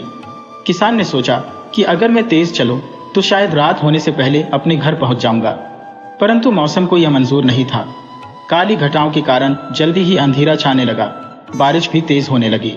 किसान ने आगे बढ़ना ठीक नहीं समझा। आगे जंगल का खतरनाक रास्ता था। एक तो खराब मौसम, ऊपर से जंगली रास्ता सोचकर किसान डर से मारे कांपने लगा। वह एक छोटे से घर के आगे बरामदे में दुबक कर बैठ गया, परंतु ठंडी हवाओं के कारण उसे सर्दी लगने लगी। रात होते होते उसे सर्दी के साथ साथ भूख भी लगने लगी। उसे कोई उपाय नहीं सोच रहा था। वह सोचने लगा कि इस समय थोड़ा सा कुछ गर्म खाने को मिल जाता तो उसकी सर्दी भी मिट जाती और भूख भी कम हो जाती। उसने डरते डरते घर की कुंडी खटखटाई। अंदर से बुढ़िया ने दरवाजा खोला। बुढ़िया उस घर में अकेली रहती थी। उसने हिम्मत करके पूछा, तुम कौन हो और इस तूफानी रात में मेरे दरवाजे पर क्या कर रहे हो? किसान ने विनम्र होते हुए कहा, मैं एक गरीब किसान हूं। मेरा नाम चौके है। शहर में कुछ काम से आया था। अब बारिश के कारण यहां फंस गया हूं। बुढ़िया हट्टे कट्टे जवान को देखकर भीतर से घबरा गई थी, परंतु ऊपर से हिम्मत दिखाते हुए बोली, तुम मुझसे क्या चाहते हो? माँ जी, मुझे बहुत सर्दी लग रही है और साथ ही जोर की भूख लगी है। अगर आप मुझे अंदर आने देंगी और कुछ खिला देंगी तो मैं आपका एहसास जिंदगी भर नहीं भूलूंगा।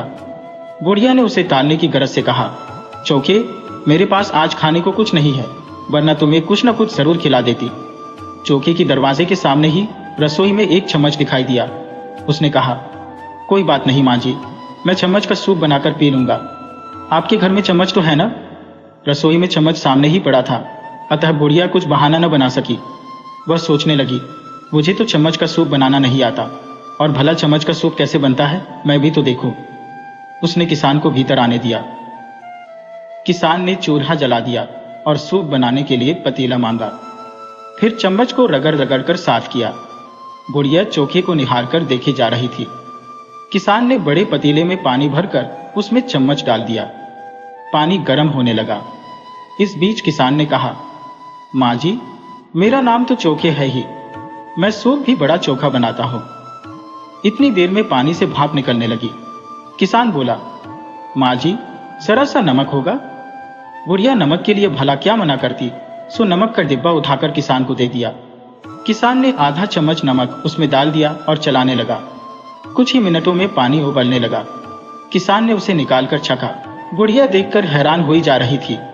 इतने में किसान बोला, सूप तो बड़ा स्वादिष्ट बन रहा है, लेकिन इसमें कोई सब्जी पड़ जाती तो मजा आ जाता। कौन सी सब्जी चाहिए? एक दो सब्जी तो मेरे पास भी है। बुढ़िया बोली, टमाटर, लौकी, कद्दू, आलू, कुछ भी चलेगा। किसान ने कहा। बुढ़िया ने सोचा, चलो आज नया सूप सीखने को मिल रहा है, तो उसने 3-4 टमाटर किसान को दे दिए। किसान ने उन्हें चाकू से काट कर डाल दिया और चम्मच से दबा दबा कर चलाने लगा। किसान बोला, आज तो वाकई बहुत स्वादिष्ट सूप बना लगता है, बहुत अच्छी खुशबू आ रही है, मैं अभी आपको चखाता हूँ। बुढ़िया मन ही मन खुश होने लगी कि आज उसने चम्मच का सूप बनाना सीख लिया है। किसान ने थोड़ा सा सूप चम्मच में निकाला, फिर बुढ़िया से बोला, माँ जी, अगर आप इसे चखने के पहले चुटकी भर चीनी डाल लेंगी तो आपको अधिक स्वादिष्ट लगेगा। बुढ़िया ने चोखे का मतलब समझ लिया कि इसे सूप में डालने के लिए चम्मच भर चीनी चाहिए, और किसान ने चीनी सूप में डाल दी। फिर किसान ने चम्मच से सूप को 2 कटोरी में डाल दिया। वह बुढ़िया से बोला, देखिए चम्मच का सूप कितना चोखा बना है। बुढ़िया ने सूप चखा तो दंग रह गई। बोली, आज तक मैंने चम्मच का सूप न कभी सुना न चखा, परंतु यह तो वास्तव में बहुत स्वादिष्ट है। बुढ़िया और किसान बैठकर गर्म सूप का आनंद लेने लगे। उनके पास से सर्दी कब की उड़नछो हो चुकी थी।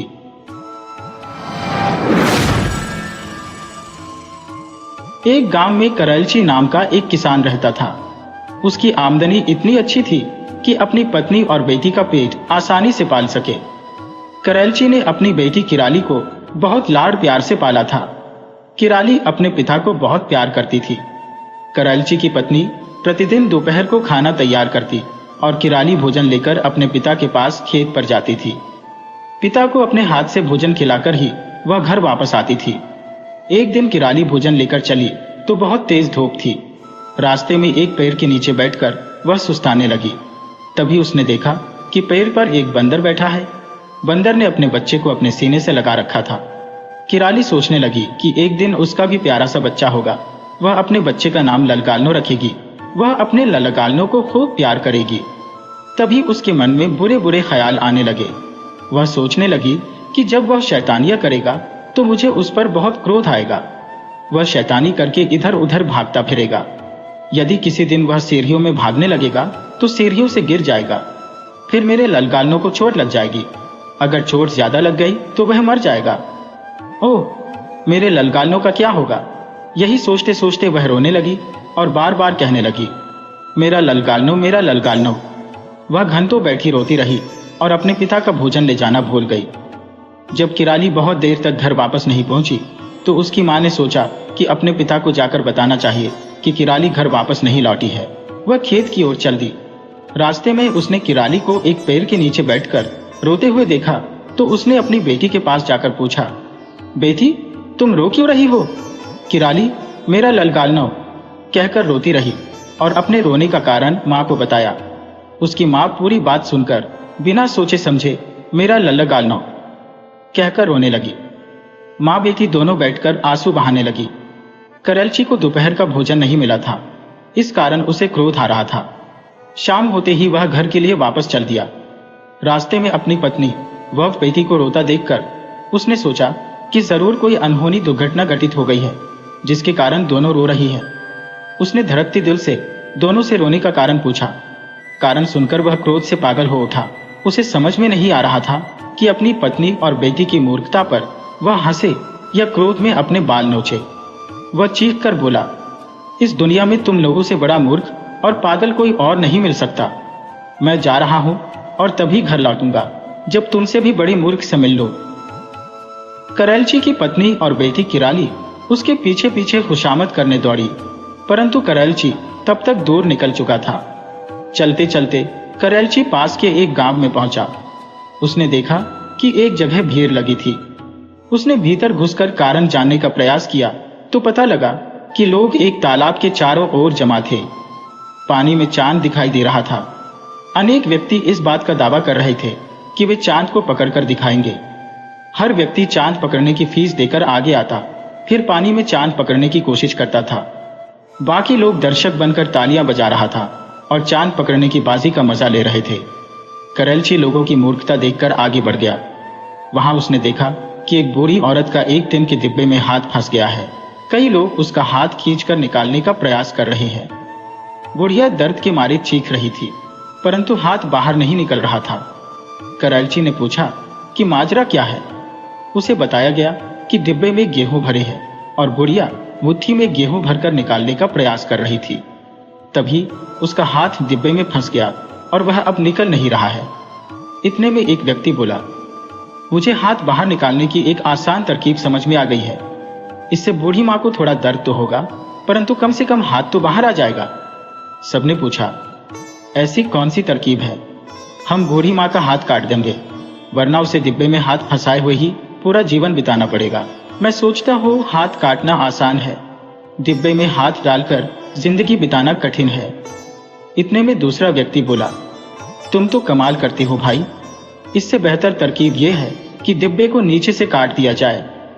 करैलची ने लोगों की बात सुनकर माथा पीट लिया। वह बोला, दादी माँ, अपनी मुट्ठी को खोलो और गेहूं डिब्बे में छोड़ दो। करैलची का इतना कहना था कि बुढ़िया ने मुट्ठी से गेहूं छोड़ दिए और उसका हाथ बाहर निकल गया। लोग करैलची को धन्यवाद व इनाम देने लगे।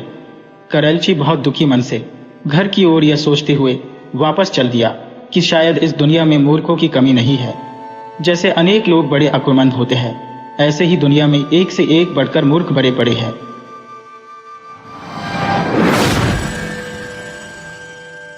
आसिफ शेख कपड़े का बहुत बड़ा व्यापारी था। उसने ढेरों दौलत जमा कर रखी थी। उसका व्यापार आसपास के देशों में भी फैल चुका था। वह कभी कभी उन देशों की यात्रा भी किया करता था। जब उसका बेटा जवान हो गया तो वह पिता के व्यापार में हाथ बटाने लगा। एक बार आसिफ शेख ने अपने बेटे खुर्रम से कहा, हमारे पास बांग्लादेश से बहुत बड़ा ऑर्डर आया है, तुम्हें सामान लेकर वहां जाना होगा। खुर्रम ने अब तक किसी देश की यात्रा नहीं की थी। वह यह जानकर बहुत खुश हुआ कि उसके अब्बा उसे बांग्लादेश भेज रहे हैं। उसने तुरंत वहां जाने की तैयारी शुरू कर दी। अगले दिन खुर्रम सामान लेकर बांग्लादेश के लिए रवाना हो गया। वह होटल में सामान रखकर वहां से बाजार में घूमने निकला। रास्ते में उसने एक निराला फल बिकते देखा। उसने इतना बड़ा फल आज तक नहीं देखा था। वह फल वाले के पास गया और फल को हाथ में उठाकर देखा तो हैरान रह गया कि ऊपर से कांटों वाला यह फल बहुत ही भारी था। खुर्रम ने पूछा, भाईजान, इसे क्या कहते हैं? फल वाला हंसते हुए बोला, साहब, इसे कटहल कहते हैं। खुर्रम ने कटहल को सूंघकर देखा तो उसे कटहल की खुशबू अच्छी लगी। वह सोचने लगा कि यदि इस कटहल की खुशबू इतनी अच्छी है तो स्वाद कितना अच्छा होगा। परंतु मन ही मन खुर्रम यह सोच रहा था कि इतना बड़ा फल बहुत महंगा होगा।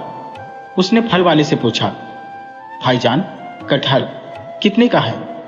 फल वाले ने उत्तर दिया, 10 आने का। खुर्रम को अपने कानों पर विश्वास ही नहीं हुआ। उसे लगा कि शायद उसने गलत सुना है या फल वाले का ध्यान कहीं और है। इस कारण उसने गलती से कटहल का दाम कम बता दिया है।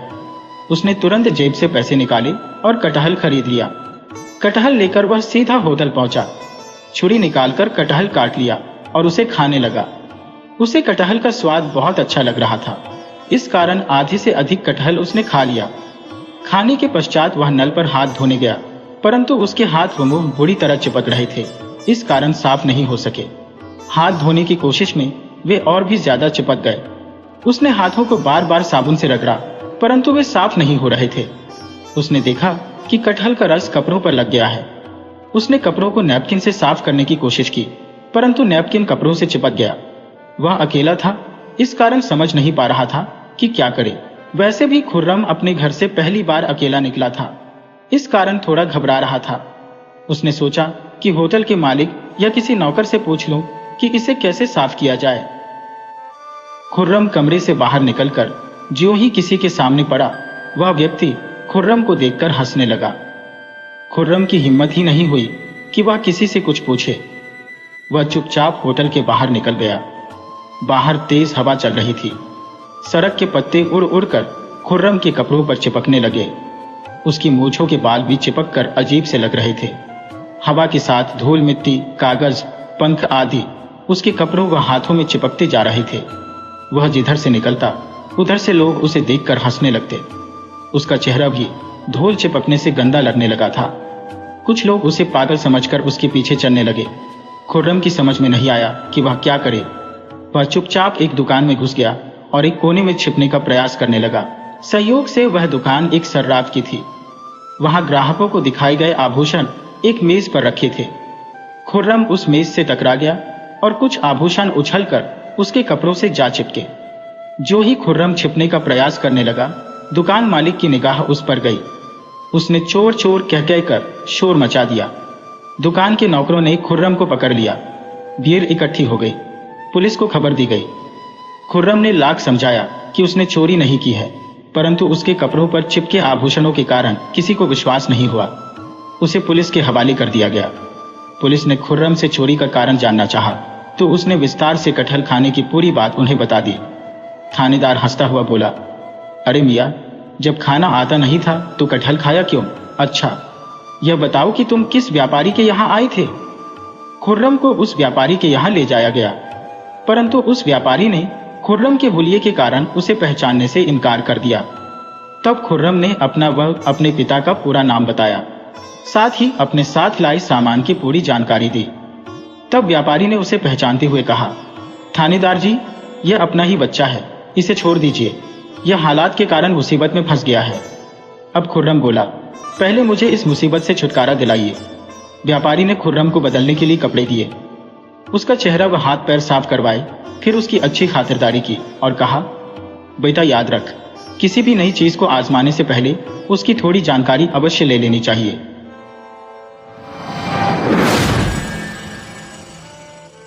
बहुत पुराने जमाने की बात है। एक आदमी अपने परिवार के साथ एक छोटे से गांव में रहता था। जब उसके बच्चे छोटे ही थे कि मां की मृत्यु हो गई। बच्चों की देखभाल के लिए पति को दूसरी शादी करनी पड़ी। कुछ सालों के बाद सौतेली मां भी 2 बच्चों की मां बन गई। अब चारों भाई बहन एक साथ रहते थे। कुछ समय के बाद सौतेली मां एकदम बदल गई। वह अपने बच्चों को अच्छा खाना खिलाती थी, अच्छे रंगीन कपड़े पहनाती थी और सौतेले बच्चों को पुराने कपड़े पहनाती थी। कुछ दिनों बाद सौतेली मां ने उन्हें सूखी रोटी देकर गायों के ग्वाला भेजना शुरू कर दिया। अब वे दिन भर ग्वाला जाते और भूखे प्यासे शाम को घर आते थे। ऐसे समय में उन्हें अपनी मां की बहुत याद आती थी। एक दिन दोनों बच्चों ने अपने हाथ की सूखी रोटी अपनी काली गाय को देते हुए कहा, माँ, तुम हम पर ऐसे ही दया करो जैसी हमारी माँ हम पर करती थी। इतना कहना था कि गाय के थनों से दूध निकल आया। दोनों बच्चों ने खुश होकर भरपेट दूध पिया। अब वे रोज हाथ की रोटी उसे देते और गाय उन्हें भरपेट दूध पिलाती थी। इससे वे खुश रहते थे और उन्हें ग्वाला जाना भी अच्छा लगने लगा। कुछ ही दिनों के बाद सौतेली माँ ने बच्चों के चेहरों में लाली देखी तो आश्चर्य में पड़ गई। उसे अपने बच्चों पर बड़ी दया आई कि वे तो दुबले पतले ही थे। दूसरे ही दिन से उसने अपने बच्चों को भी सूखी रोटी देना शुरू कर दिया। 2-3 सप्ताह बाद उसने देखा कि बच्चे हट्टे कट्टे होने के बदले कुछ ज्यादा ही दुबले पतले दिखाई देने लगे थे। अब माँ थोड़ी उलझन में पड़ गई। उसने अपने एक बच्चे को इसका राज जानने के लिए भाइयों के साथ ग्वाला भेजा और कहा कि वह ध्यान दे कि भाई दिन में क्या खाते हैं। दूसरे दिन तीनों भाई गायों को लेकर जंगल की ओर निकल पड़े। गायों ने आराम से चरागाह में घास चरी। दोपहर का समय होने को आया। बच्चों के पैर भूख से कुरबुलाने लगे, पर उन्हें हिम्मत नहीं आ रही थी कि गाय से दूध मांगे। उन्हें डर था कि उनका सौतेला भाई माँ से चुगली न कर दे। भूख सहन से बाहर होने पर वे भाई से बोले कि हमारी काली गाय हमें दूध देती है, इसी से हम अपनी भूख मिटाते हैं। ये बात तुम किसी को मत बताना। भाई ने कहा, मैं इस बात को किसी से नहीं कहूंगा, चिंता मत करो।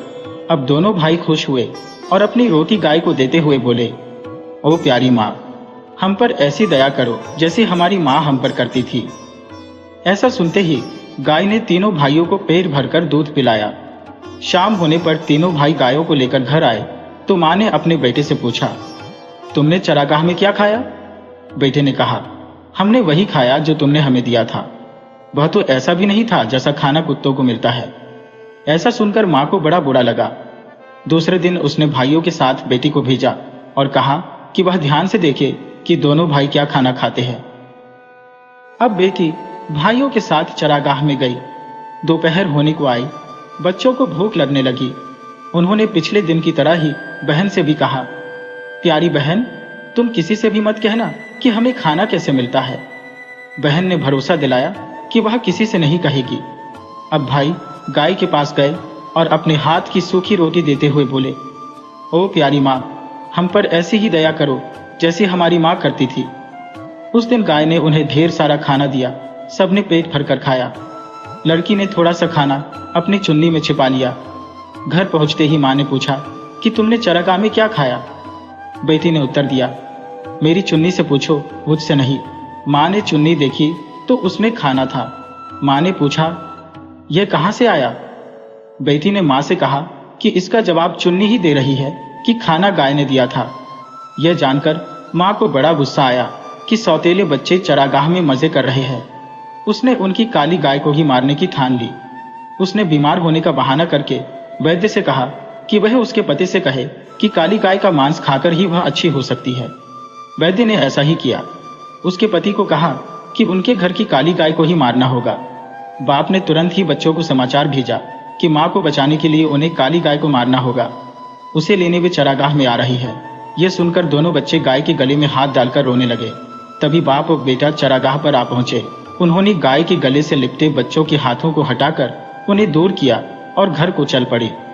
बच्चे भी पीछे पीछे घर आए और पिता से कहा, पिताजी, इसे नहीं मारे, नहीं तो हम फिर से बिना माँ के हो जाएंगे। उनकी बात पर सबने उनकी खिल्ली उड़ाई और उसी समय गाय को मार दिया गया। माँ ने उसका मांस खाया, उसके पति व बच्चों ने भी खाया, लेकिन इन दोनों भाइयों की आंखों से आंसुओं की धार बहती रही। वे कुछ भी नहीं बोले और जो मांस उन्हें मिला उसे वे अपने खेत में ले गए। उसके बाद आसपास लकड़ी इकट्ठा करके उसका दाह संस्कार किया। उससे जो राख बनी उसे अपने चरागाह में ले गए। वहां उन्होंने एक गड्ढा खोदा और जो अस्थियां बची थी उन्हें राख को दफना दिया। दूसरे दिन से दोनों भाई फिर से ग्वाला जाने लगे। फर्क इतना ही था कि काली गाय उनके साथ नहीं थी। वे रोज चरागाह में अपनी गाय की अस्थियों के पास जाकर प्रेम के 2 आंसू बहाकर दूसरी गायों के साथ घर लौट आते। एक दिन हमेशा की तरह वे चरागाह में पहुंचे तो देखा कि अस्थियों की जगह पर एक सुंदर एलोवेरा घृत कुमारी का पौधा खड़ा था। वे आश्चर्य से उसके पास गए और उसकी लंबी लंबी पत्तियों को सहलाने लगे। तभी उस सुंदर पौधे ने उन्हें अपनी गोद में ले लिया और खाने की बछार कर दी।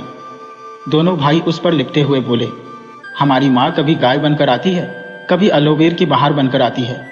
माँ कितनी अच्छी होती है, क्यों, है ना? कहकर दोनों भाई हंसने लगे। कहते हैं कि उसके बाद वे दोनों भाई अपनी सौतेली माँ के पास नहीं गए। उसी घृत कुमारी ने उनका पालन पोषण कर उन्हें बड़ा बनाया।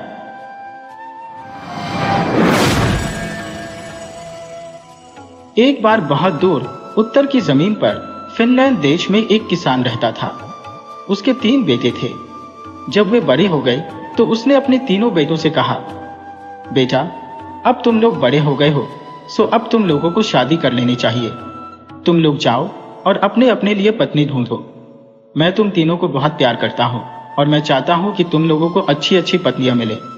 इसलिए जो भी लड़कियां तुम लोग अपने लिए चुनोगे, पहले मैं उनका इम्तिहान लूंगा कि वे तुम्हारे लिए अच्छी पत्नियां बनेंगी या नहीं। उसके बाद ही तुमको अपनी चुनी हुई लड़की से शादी की इजाजत मिलेगी।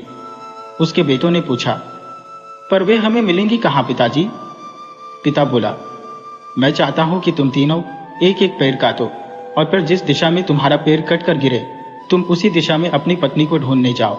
अगर तुमको उस दिशा में बहुत दूर भी जाना पड़े तो भी मुझे यकीन है कि तुमको अपनी पत्नी मिल जाएगी। सबसे बड़े बेटे ने जो पेड़ काटा तो वह पेड़ पूर्व की तरफ गिरा। वह बोला, यह तो बहुत अच्छा है। मुझे मालूम है कि पूर्व में एक बहुत प्यारी सी देहाती लड़की रहती है। मैं उसके घर जाऊंगा, उसको अपने साथ शादी के लिए पटाऊंगा और फिर उससे शादी कर लूंगा। बीच वाले बेटे का काटा हुआ पेड़ पश्चिम की तरफ गिरा तो वह भी बोला, यह तो बहुत अच्छा है। मुझे मालूम है कि पश्चिम में भी एक बहुत प्यारी सी देहाती लड़की रहती है। मैं उसके घर जाऊंगा, उसको अपने साथ शादी के लिए पटाऊंगा और फिर उससे शादी कर लूंगा।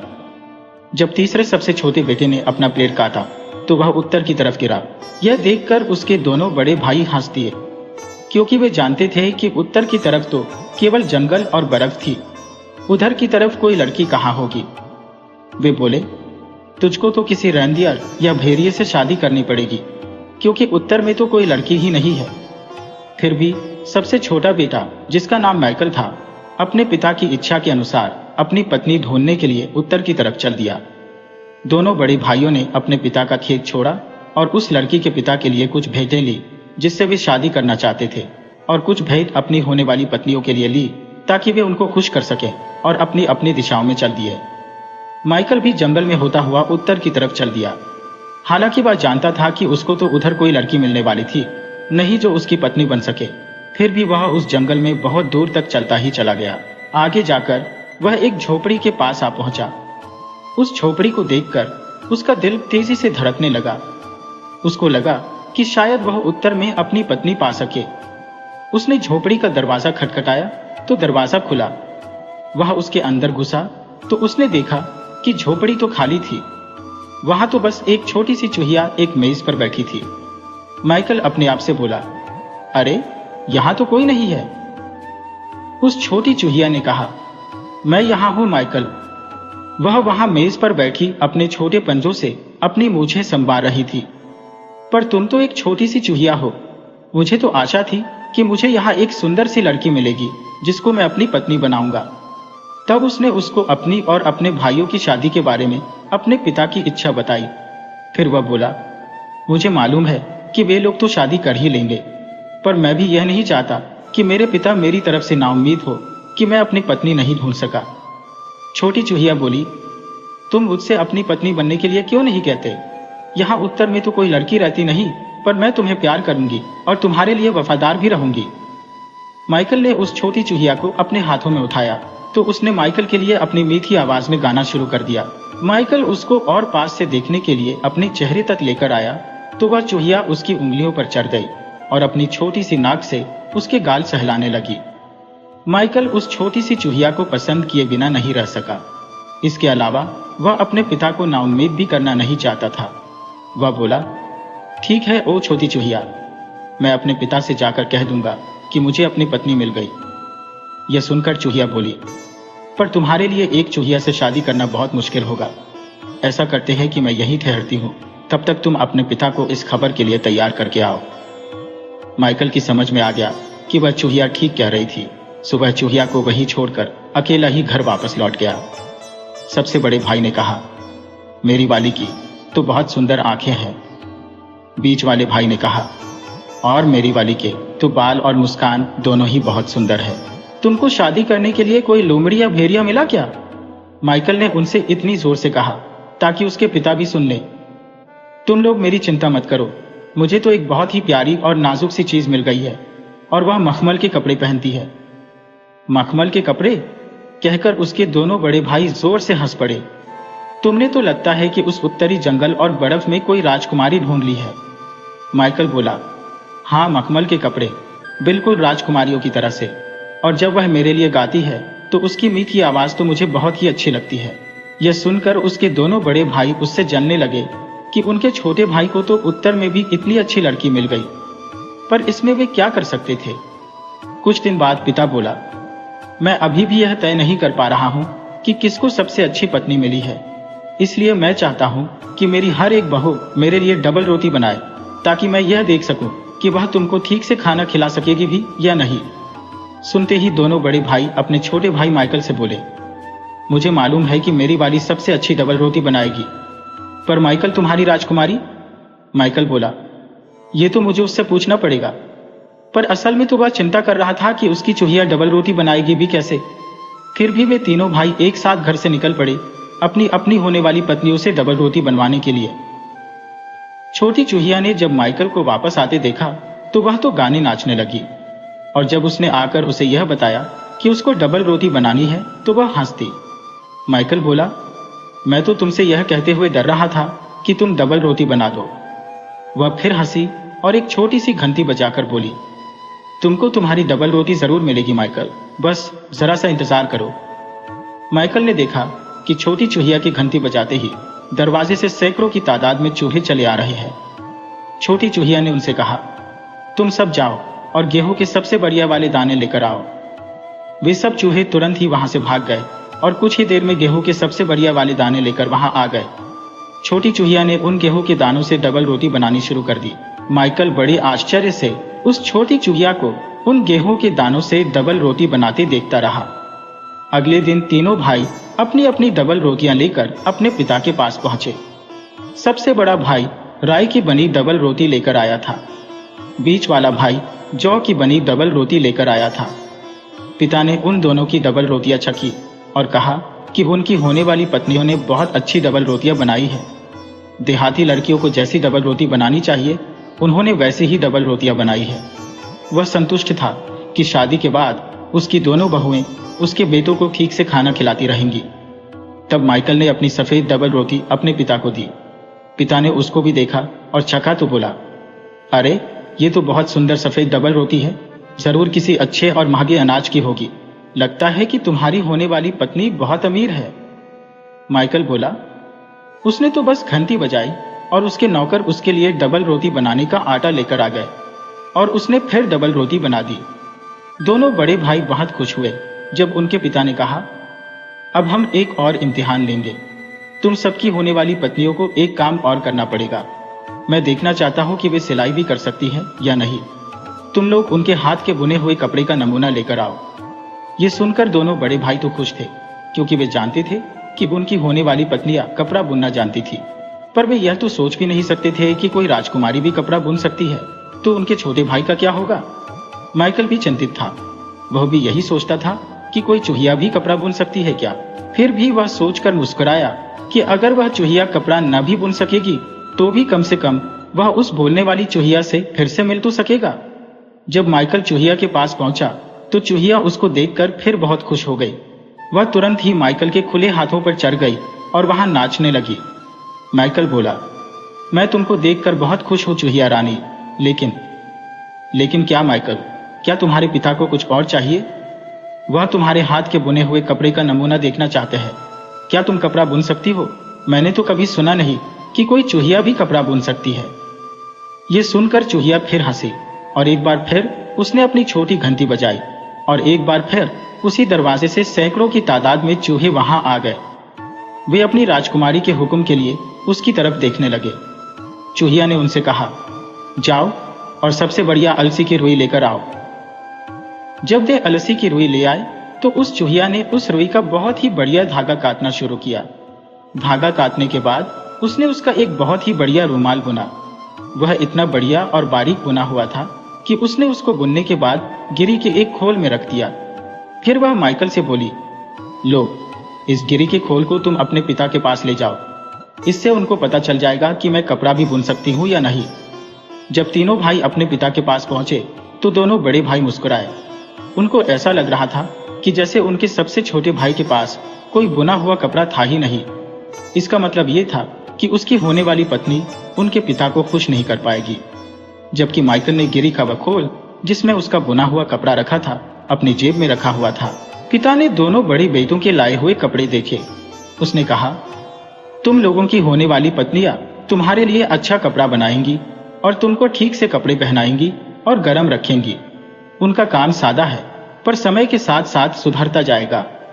फिर उसने माइकल से पूछा, बेटे, तुम्हारी होने वाली पत्नी के हाथ का बुना कपड़ा कहाँ है? क्या तुम्हारी होने वाली पत्नी भी तुम्हारे लिए कोई कपड़ा बुन सकी? माइकल ने अपनी जेब से गिरी का एक खोल निकाला और अपने पिता को दे दिया। उसके भाई तो उसको देखते ही हंस पड़े। तो तुम्हारी राजकुमारी ने हमारे पिता को कपड़े की बजाय गिरी का एक खोल भेजा है। तब उनके पिता ने गिरी के उस खोल को खोला तो देखा कि उसके अंदर तो तह किया हुआ एक बहुत बढ़िया कपड़ा रखा था। उसने उसकी तह खोली तो देखा कि वह तो दुनिया का सबसे अच्छा कपड़ा था। उसने तो इतना अच्छा कपड़ा पहले कभी देखा ही नहीं था। उसको देखकर तो उसके बड़े भाइयों की हंसी रुक गई। पिता को भी उस कपड़े को देखकर बहुत आश्चर्य हुआ। वह भी बोला, यह तो बहुत सुंदर काम है। तुम्हारी होने वाली पत्नी इतना सुंदर और बढ़िया कपड़ा कैसे बुन पाई? माइकल बोला, उसने अपनी छोटी सी घंटी बजाई और उसके नौकर उसके लिए अलसी की रुई ले आए। तब उसने उसका धागा बनाया और फिर यह रुमाल बुन दिया। पिता बोला, यह सब तो बहुत अच्छा था। अब मैं तुम लोगों की होने वाली पत्नियों से मिलना चाहूंगा ताकि फिर तुम लोगों की शादी की जा सके। सो तुम उनको यहां लेकर आओ। यह सुनकर माइकल ने सोचा कि अगर मैं अपनी होने वाली पत्नी को यहां लेकर आऊंगा तो मेरे बड़े भाई जब यह देखेंगे कि इसकी होने वाली पत्नी तो एक चूहिया है, मुझ पर हंसेंगे और मेरे पिता भी मेरी उससे शादी करने पर राजी नहीं होंगे। पर मैं उस सब की चिंता नहीं करता। उसने मेरे लिए डबल रोटी बनाई, उसने मेरे लिए कपड़ा बुना, वह गाती है, वह नाचती है, वह बहुत दयालु भी है। मैं तो बस उसी की परवाह करता हूँ, चाहे वह एक चूहिया ही सही। यही सोचकर वह फिर से चूहिया के घर की तरफ चल दिया ताकि वह उसको साथ लेकर अपने पिता से मिलवाने के लिए उनके पास आ सके। वह फिर से उसी झोंपड़ी में जा पहुंचा। उसको देखते ही चूहिया फिर से उसके हाथों में छड़ गई। माइकल ने उससे कहा कि उसके पिता उससे मिलना चाहते हैं। छोटी चूहिया तो यह सुनकर खुशी से पागल सी हो गई। उसने अपनी वह छोटी सी घंटी एक बार फिर बजाई तो पहले की तरह से फिर से वहां सैकड़ों चूहे दरवाजे से अंदर आ गए। उसने उनसे कहा कि वे उसकी गाड़ी तैयार करें। जल्दी ही गिरी का एक खोल वहां आ गया। उस गिरी के खोल को दो चूहे खींच रहे थे। एक चूहा उस गाड़ी के कोचवान की जगह बैठ गया। दूसरा चूहा एक नौकर की तरह उस गाड़ी के पीछे एक बक्से पर बैठ गया। उस नौकर चूहे ने छोटी चूहिया को गाड़ी में बिठाया और गाड़ी वहां से चल दी। माइकल भी मुस्कुराता हुआ अपनी होने वाली पत्नी की गाड़ी के साथ साथ अपने पिता के घर चल दिया। वह चूहिया से कहता जा रहा था, मेरे भाई मुझ पर हंस सकते हैं, यहाँ तक कि मेरे पिता भी शायद इस शादी से खुश नहीं होंगे, पर मैं इस बात की चिंता नहीं करता। मैं हमेशा तुम्हारी रक्षा करूंगा और तुम और मैं हमेशा खुश रहेंगे। मैं तुमको उसी तरह से रखूंगा जैसे कोई अपनी असली पत्नी को रखता है। जब वे जा रहे थे तो उनको एक पुल पार करना था। यह पुल जंगल पार करके एक नदी पर बना हुआ था। जब माइकल यह सब कह रहा था तभी वे उस पुल पर पहुंचे तो वहां हवा इतने जोर से चल रही थी कि गिरी के खोल की वह गाड़ी, उस गाड़ी का कोचवान, उसके दोनों काले चूहे जो उस चूहिया की गाड़ी खींच रहे थे, चूहिया राजकुमारी और उसके दोनों नौकर सब उस हवा में उड़ गए और नदी में डूब गए। और माइकल उनको गिरने से रोक भी न सका। उसकी आंखों में आंसू आ गए।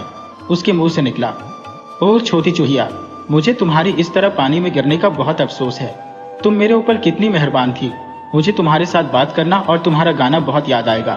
और अब जब तुम चली गई हो मुझे तब पता चल रहा है कि मैं तो तुमको अपनी असली पत्नी की तरह से ही चाहता था। जब वह ऐसा बोल रहा था तभी उसने देखा कि एक बहुत बड़ी सुनहरी गाड़ी जिसको दो बहुत सुंदर घोड़े खींच रहे थे नदी के किनारे किनारे आ रही थी। एक लंबा सा नौकर उस गाड़ी के पीछे खड़ा हुआ था। एक बहुत सुंदर लड़की उस गाड़ी में बैठी हुई थी। इतनी सुंदर लड़की तो माइकल ने पहले कभी देखी नहीं थी। वह खुद बर्फ जैसी सफेद थी। उसके होठ बेरीज जैसे लाल थे। उसने सफेद मखमल के कपड़े पहने हुए थे और अपने सुनहरे बालों में बहुत सारे जवाहरात पहने हुए थे।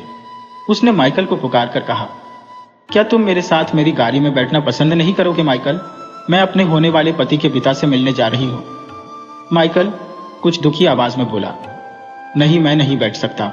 मेरी अपनी होने वाली पत्नी तो यहाँ नदी में डूब गई है। उस सुंदर लड़की ने कहा, तुमने मुझे नहीं खोया है माइकल, मैं ही तुम्हारी वह छोटी चूहिया हूँ। मैंने ही तुम्हारे पिता के लिए डबल रोटी बनाई थी। मैंने ही तुम्हारे पिता के लिए कपड़ा बुना था। मैं अब तक एक जादू के जोर में थी जिसने मुझे एक चूहिया बना दिया था। जब तुमने कहा कि तुम मुझे प्यार करते हो, बस तभी मेरा वह जादू टूट गया और मैं फिर से आदमी बन गई। चलो अब हम तुम्हारे पिता के पास चलते हैं ताकि वह हमारी शादी की इजाजत दे दें। फिर वे माइकल के पिता के घर पहुंचे। वहां जाकर वह उन लड़कियों से मिला जो उसके भाइयों से शादी करने वाली थी। पिता ने सबको अपना आशीर्वाद दिया और अपने सब बेटों की शादी उनकी लाई हुई लड़कियों से शादी कर दी। माइकल के दोनों बड़े भाई अपने पिता के खेत पर अपनी अपनी पत्नियों के साथ आराम से रहे। माइकल अपनी चूहिया के साथ उसके राज्य चला गया। वहां वे जब तक जिंदा रहे खुशी खुशी रहे।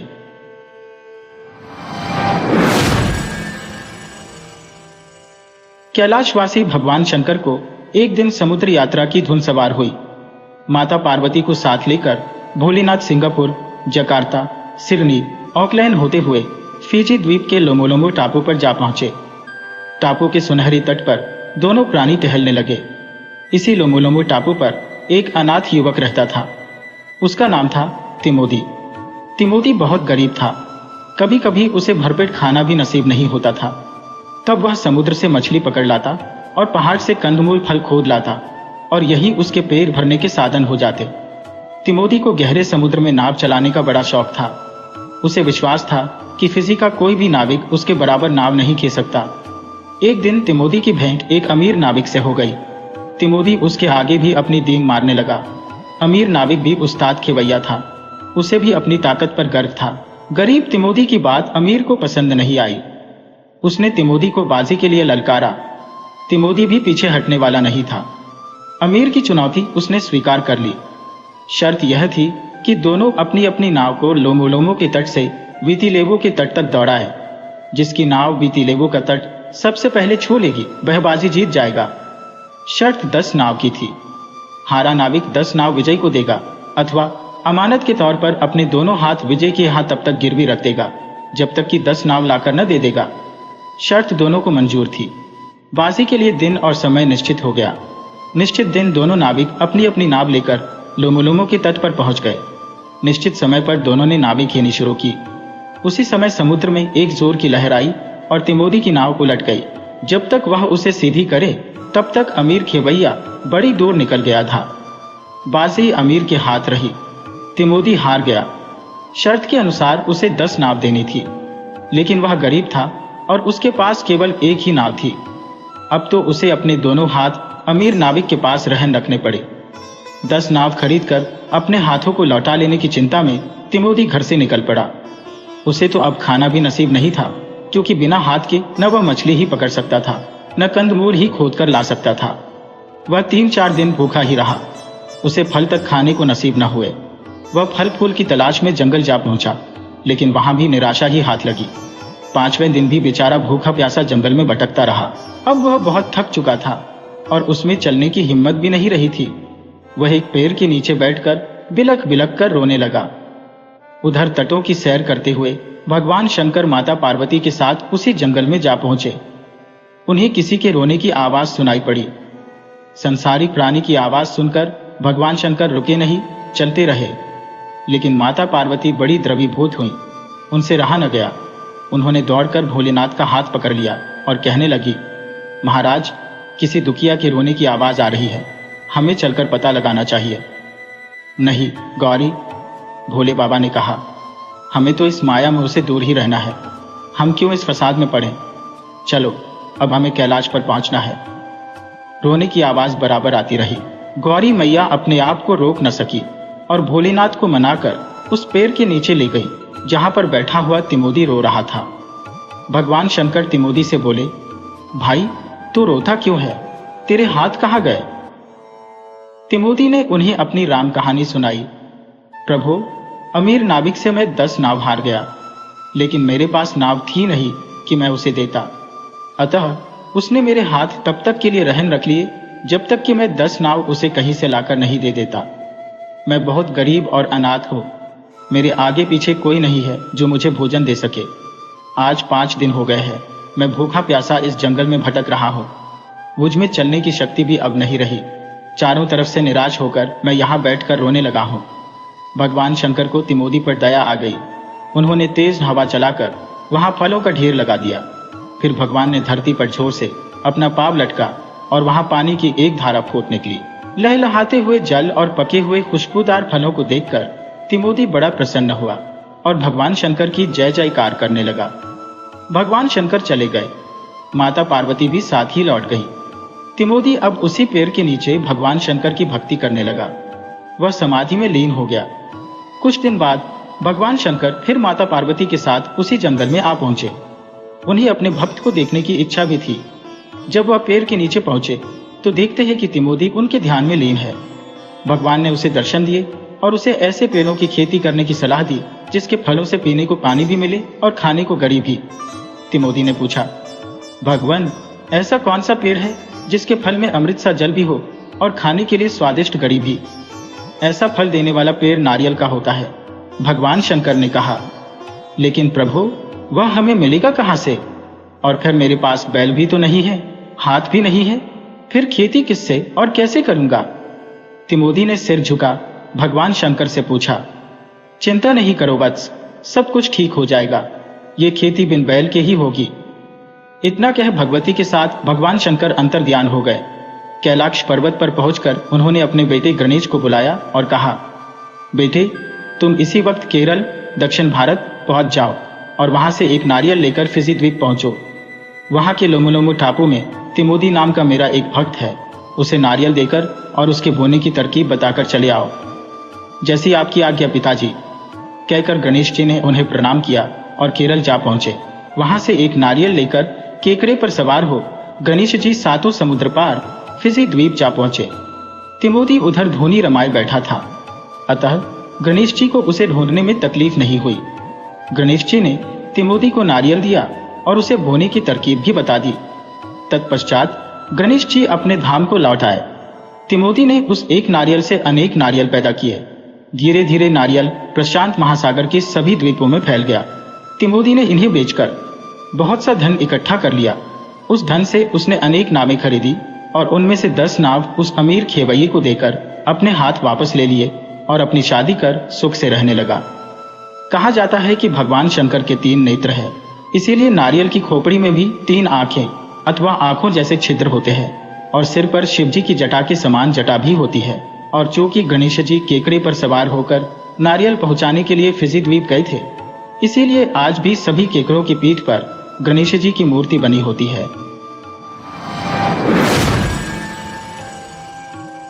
वीडियो अच्छी लगे हो तो इसे लाइक करें और ऐसे ही मजेदार कहानियों के लिए चैनल को सब्सक्राइब करें और बेल आइकन दबाएं। ज़्यादा से ज़्यादा अपने दोस्तों को शेयर करें। धन्यवाद।